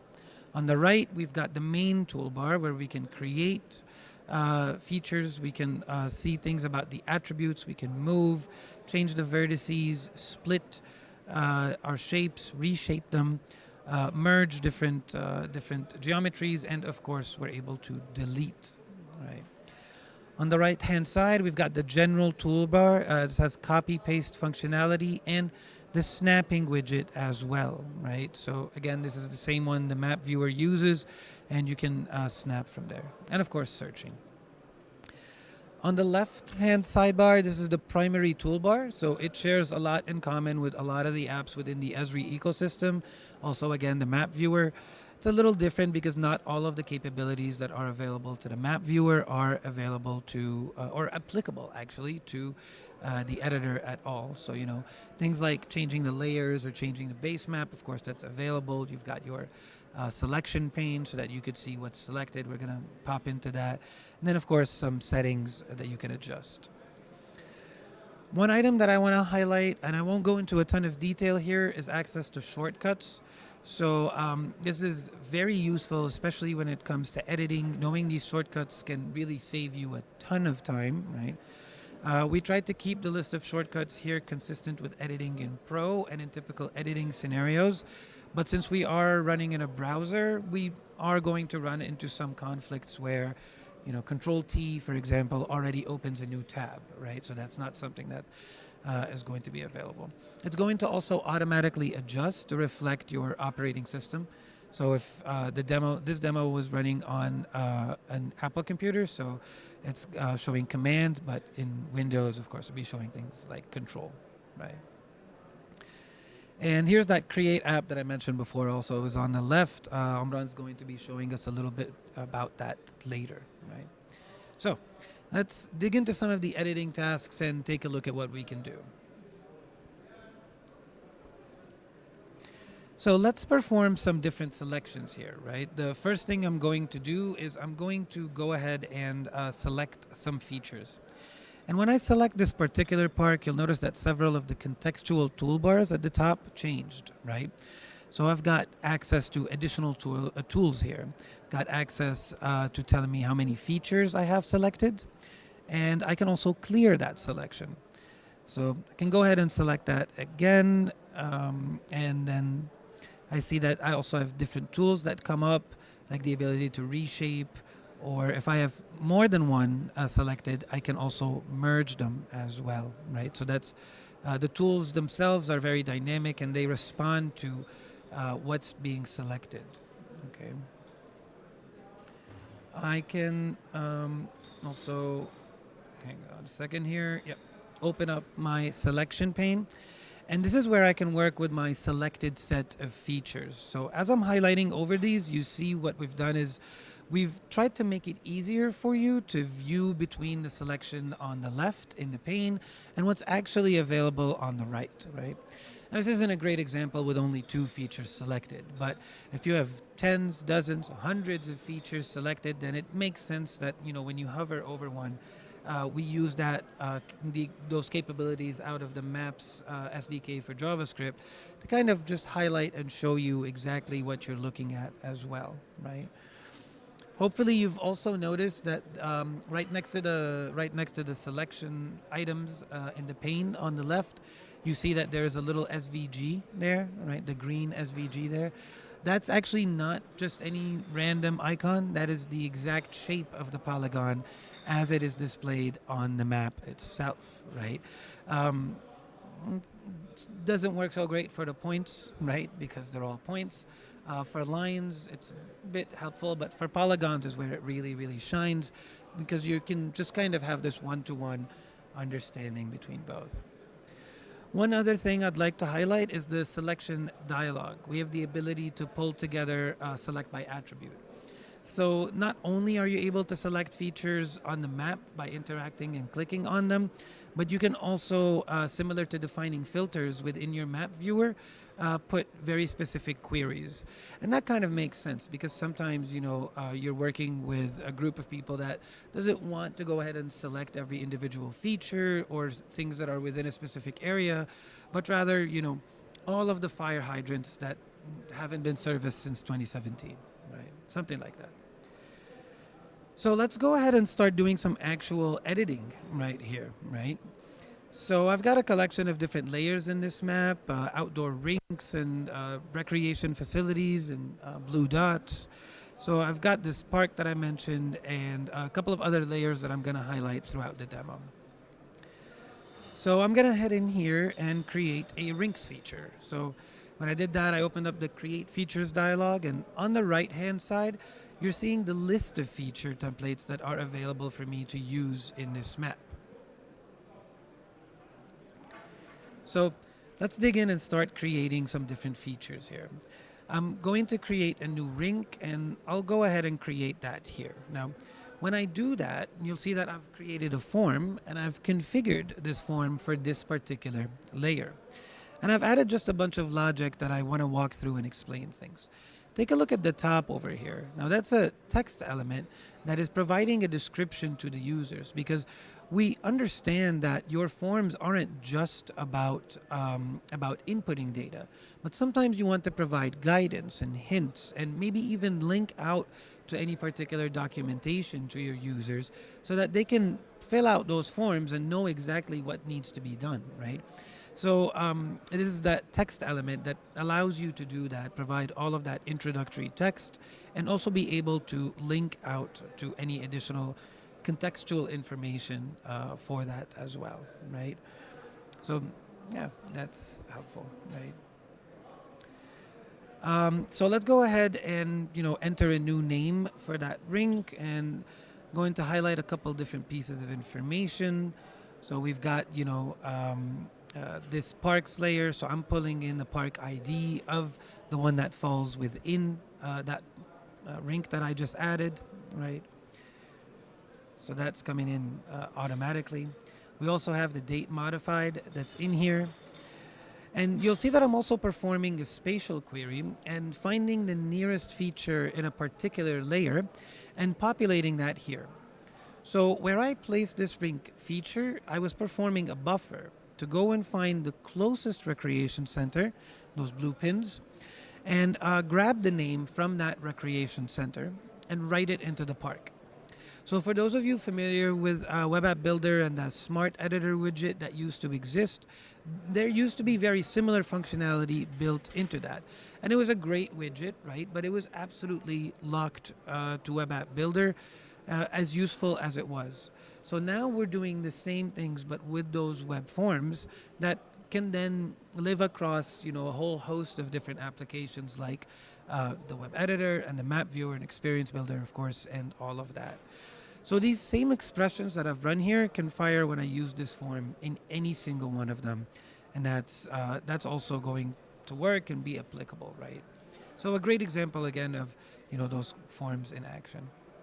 Some additional text here, but then also we've got the ICE maintenance with a domain set on it, right? And either it's community or city. And you'll see that when community is selected, we've got all of these additional fields that come up that are then become required input for the user to input for that. And that's, again, specific logic that I've applied on this particular form, saying that when community is selected, you should add all of these additional form inputs and make them required, which is why when I select city, you'll see that those are no longer there and no longer required, right? So let's go ahead and create that feature, right? Let's just go into progress. Yep. And it was, really quick and easy. So now let's head over here, and we're going to nudge over a little bit and create a polygon to show a little bit more interesting scenarios. So I'll place my first vertex, and as soon as I do that, you'll see I've got a little tooltip that's following me here. Now, if you've done any editing in Pro, this is really similar to the editing constraints capabilities, right? So I can come in here and indicate just how far of a distance I would like to go. So I can say I'm going to make this 165 meters. And when I do that, you'll see that no matter how far I drag, it's going to constrain me to 165 meters. I can also adjust the deflection, right? So I can set this to 85, but then as soon as I start drawing it differently, it's not going to allow me to do that.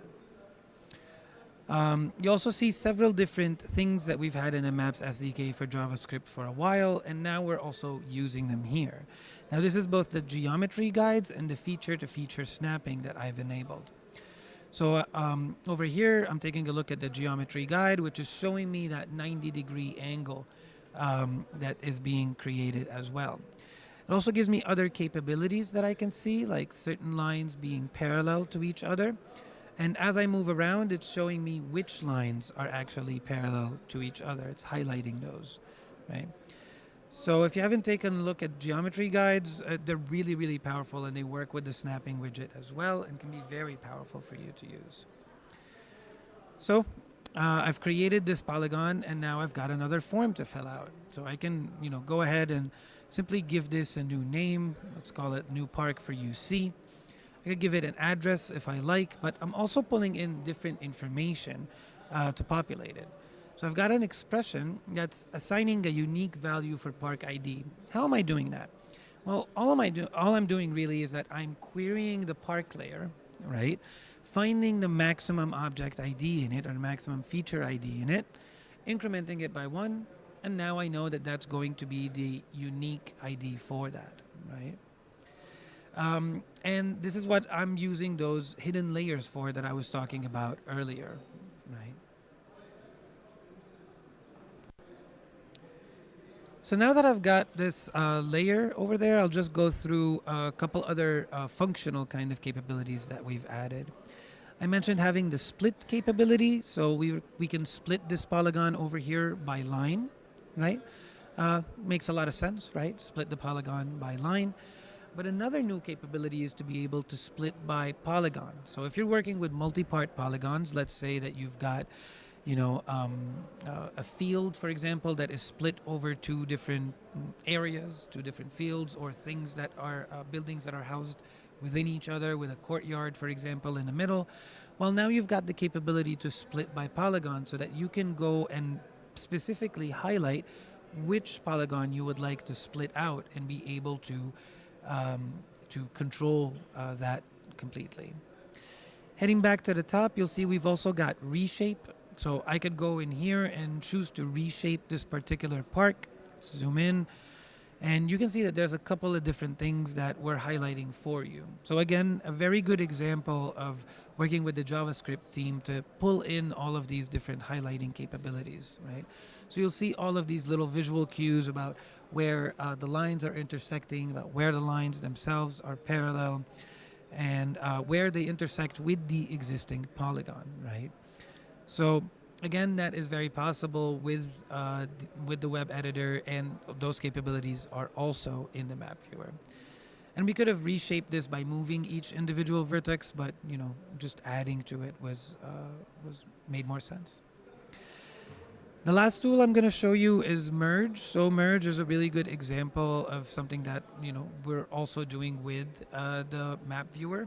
So as you can see over here, I have these 2 polygons selected, and over at the top it's showing me the attributes for the 2 selected polygons, and it's telling me which attributes it's going to preserve, and I can go ahead and switch between them.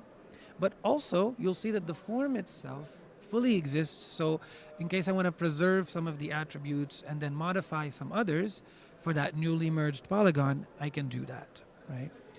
So that's just a brief overview of everything that's possible within the web editor, right? So those are some of the things that we've seen over here, the selecting by attribute, the reshaping, splitting, modifying and constraining the direction and the distance of your lines. So yeah. So with that, I'm going to switch over to my colleague Omran, who's going to walk us through the advanced editing scenarios available in Web Editor. Thank you, Ahmed. So everyone can hear me? Okay. So as Ahmed mentioned, my colleague, the web editor is available in the enterprise and the ArcGIS Online. And so please, if you have any question, ask now, because I'm going further with it. Anyone has a question to Ahmed? Okay, please.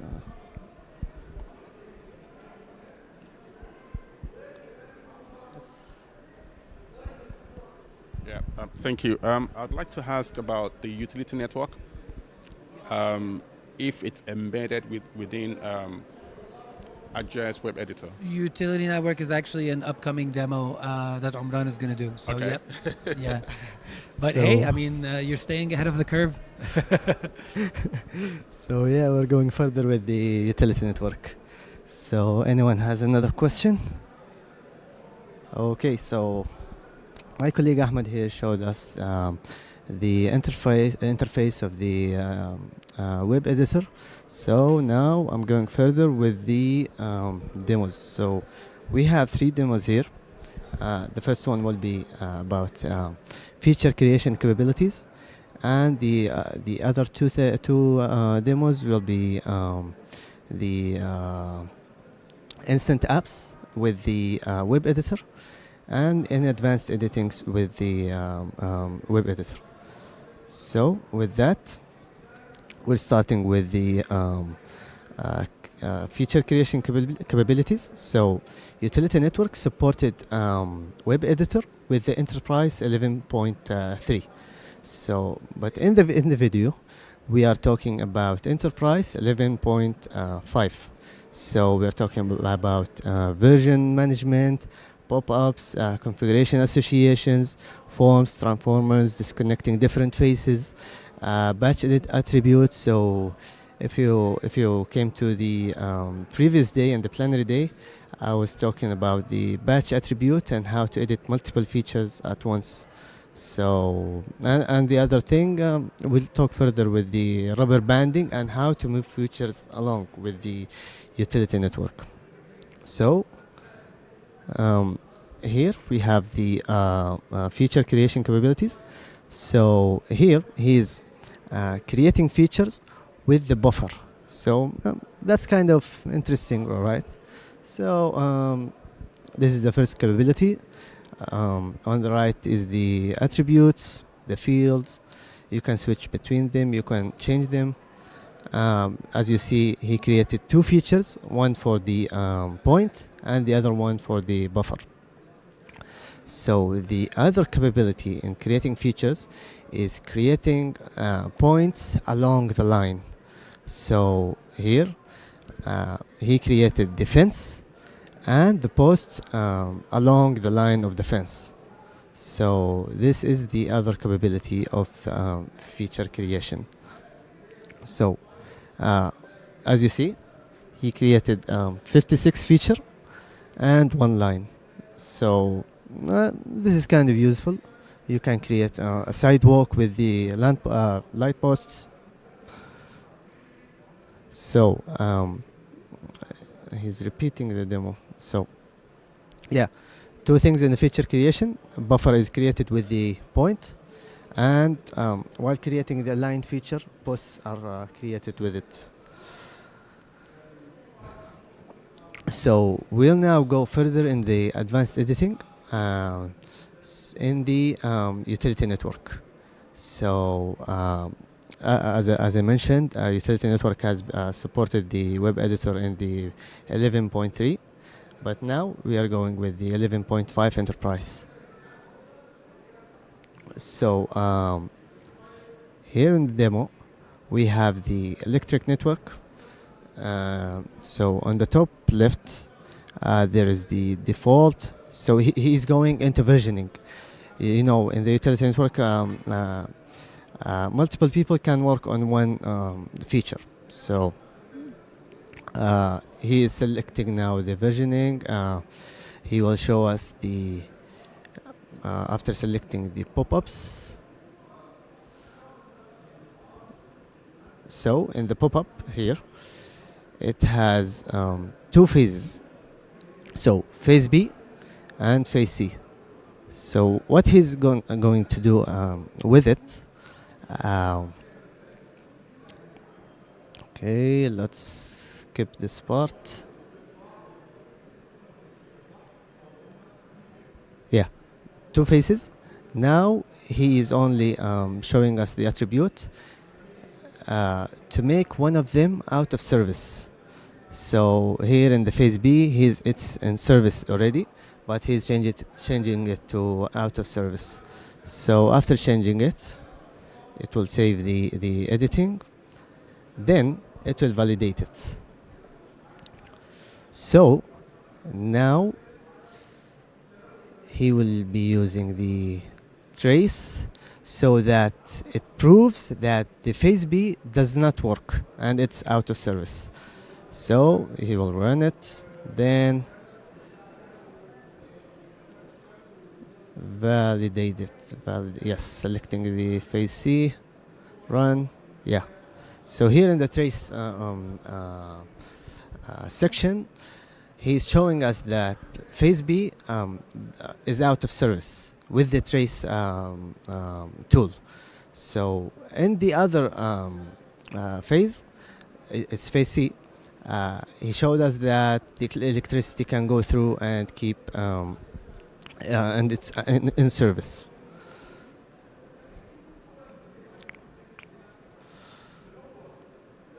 So yeah, and now he will use the batch editing to edit multiple features at once, because now he wants all the phases out of service. So attribute, and yeah, after finishing the phases, he edited the phases, but now he's changing he's moving the feature itself. So he moved the end line, and now he's using the rubber banding, and rubber banding is moving the feature along with its connecting lines. So as you see, the whole lines move with it. So that's kind of useful, right? Okay, so let's now go to the other demo. Anyone has a question in this demo? Okay. So we saw in this demo the version management, the validate network topology, the trace tool, and the network associations and rules-based snapping. So all of them was in the were in the previous demo. But now he is creating the web editor with the instant apps. So we'll start the demo. As you see, we can create the app from the bottom left. I can write the name, and there is another method, is to create it with the instant app itself. So this is the templates for the instant apps, and he will be selecting the web editor demo template. So he will give it a quick name, UC, then create the app. So your instant app is ready.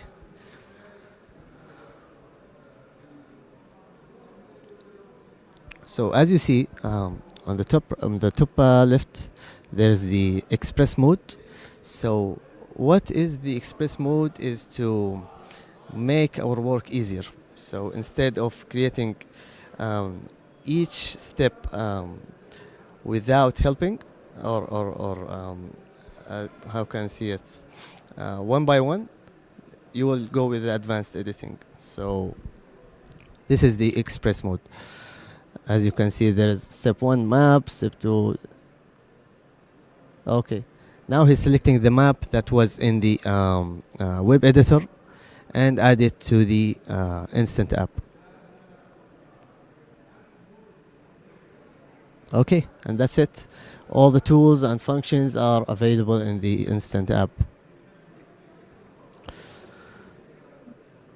Okay, next. Now I can select the tools on which ones I want to add it to the instant app. So I will select some of them and turn off some of them, and yeah, I only want the create feature.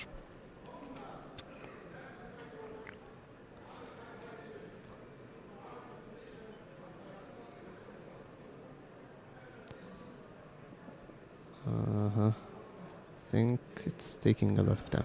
Okay.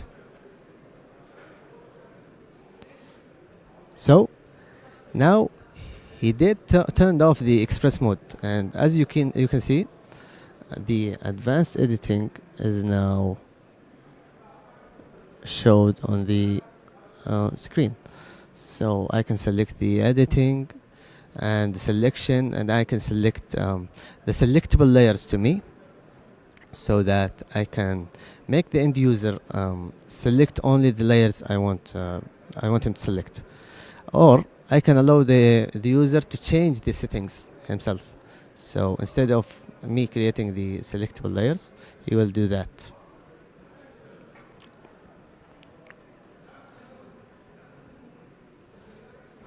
And I can turn off the select by attribute, as Muhammad mentioned it, Ahmed mentioned it. Also, I can edit the snapping. So on which layers I want the snapping. And as the previous tool, I can allow the user to change the snapping layers. Then he will publish the instant app and launch it. So as you can see, now the instant app is ready. So yeah, this is the tools I turned on. I turned off the whole tools. I only left the create feature and some of the tools. The select layers is available. Some of the layers are selectable, and some of them are not.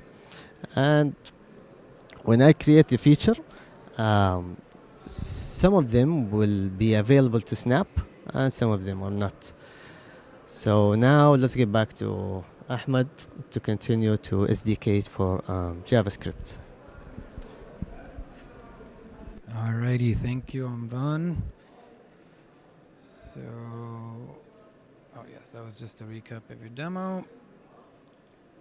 So very quickly, I'd just like to talk a little bit about, some of the road ahead and some of the resources as well that are available to you before we give some time for questions, okay? So for GIS professionals, really Web Editor is just another option in addition to ArcGIS Pro or something like that. It allows them to proactively enable others to do their own editing work instead of doing that work themselves. And because Web Editor enforces data rules when that data is input, fewer errors get entered. So this is something that's really incredible, right? That said, so what is on the roadmap? Basically, well, the Maps SDK for JavaScript continues to grow based on the user and developer feedback. So all of the editing capabilities that you've seen in Web Editor are either already available or going to very quickly become available because they are built on JavaScript, right? So that is going to become very quickly available. And these are all, again, being built as components so that there's quick reusability between them, right? So yeah, we're also seeing autocomplete, for example, that's going to be filled in. Experience Builder, we are looking to reach equivalency with Web App Builder, right? And of course, we'll continue to pick up, what is exposed in the editor and copy-paste components, etc. So this is really the beauty of it all, is that once it's created for one application, it's very quick for us to be able to include it in all of the other applications, right? And the same, of course, applies to instant apps themselves, the map viewer, and of course, Web Editor is itself the premier editing application for the web, okay? So what to use and when? Web Editor is for advanced web editing. Instant App is for end users, and ArcGIS Pro is for, it's right in the name, for people that are familiar with GIS and are pros, right? So it's right there. So a quick summary. Web Editor really modernizes data editing for your organization. It is an approachable app. It's simple, straightforward. It's got a familiar user interface. It makes data easy to manage and edit, but also, very importantly, it constrains users where rules are necessary for, ensuring that the data quality itself is high. So this is the most important point, really. Available in ArcGIS Online, and Enterprise allows you to configure your own forms. It is available to creators and hire, and it's designed for users that spend most of their time editing data, right? There's a lot more to come in the future, okay? When it comes to any resources, of course, there's an overview at that link. There's documentation, there's all of that that's available. And of course, there's the QR code for the web editor instant apps template that Omran showed a little bit earlier. Okay. I'll let you take a second to take pictures because I saw a bunch of phones. All right. And I think maybe this might be your final reminder of the day, but please share your feedback in the application. This modifies the structure of the presentations in the future and the topics of the presentations in the future, and guarantees that you get the most out of your experience at either the MENA conference, at a user conference, or any other Esri conference, really, right? So thank you very much for attending, and we're going to open it up to any questions that you might have with exactly 10 minutes on the dot. That was very well timed. Sir, yes, can we... Yeah. All right. There you go. Yeah, thanks again. I've got a few questions. So the first one is, can you enable auto-population in web? Enable? Auto-populating different fields. So say, for instance, I populate a field from a drop-down list, yep. Right? Then it can then limit the amount of attributes that I can see in another field downstream, right? So say, for instance, right. I can select maybe names of towns, okay, right? So based on the name of town, right, then the next, downs. Cascading more or less effect. Yep. Then it limits the amount of information I have in another field, right, based on the information I've already selected. Yes, is that possible? Yes, you can do that. That's called a cascading drop-down. Okay. Right, and basically, like, let's say, for example, you're selecting country and then state. States that, right? Exactly. fall into that country, So if yeah. you select the U.S., you only want to see U.S. states. If you select Canada, you only want to see, So you have to pre-configure that before you get into web editor. That needs to be configured as part of configuring the form itself, yes. Right, okay. The other one is, you mentioned the fact that you can allow users to change their settings in the instant app. Sorry, in the instant app. Is that saved in the browser? Or how does that work? So some settings, Yeah. actually most settings are saved directly for the browser instance, right? So that way, it's being stored for that user, for that application. That way, if they switch things around and they're on a different browser, on a different machine, the story is when you're doing most of your work, you're doing it in the same browser and on the same machine. Right. So if we save it on a web map level and somebody else opens it, then they're looking at settings that might not necessarily apply to them. Right. So that's why we're saving those settings directly on the browser level. Okay. Since there isn't going to be overlap between different users. Okay. Yeah. Okay. The other one is, I saw you, when you showed the utility network versioning tool, I saw you have like different versions available for you to pick from. So you have the default version and you have other versions. How is that possible when web editor is only consuming a feature service that you've already published from your geodatabase version, right? Because I'm assuming that your feature service knows what version you've used to publish it, right? And that persists across.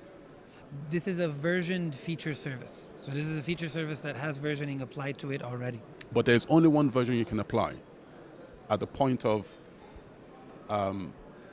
creating that feature service. You see what I mean? Unless the list of versions that I saw were based on the different layers that you have, and you've published each of those layers with different versions. Exactly.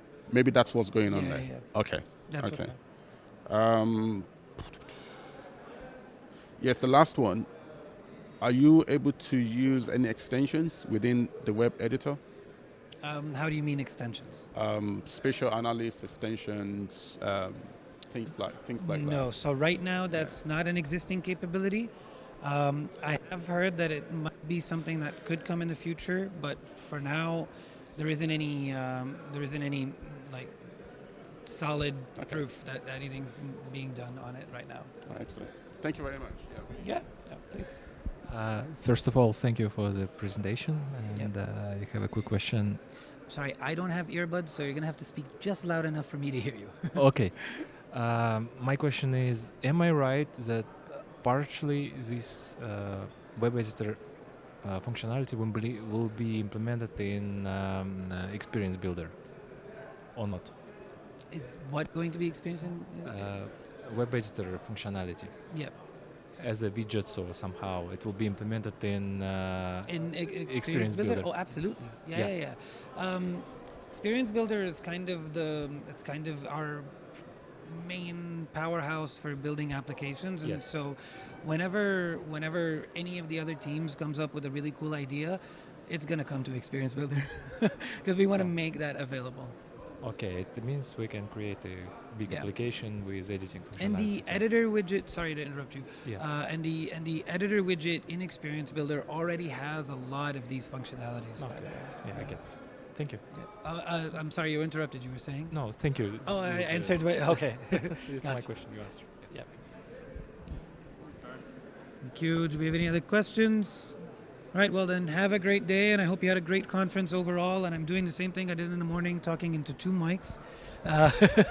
So thanks a lot, and hope you have a great one. All right, thank you.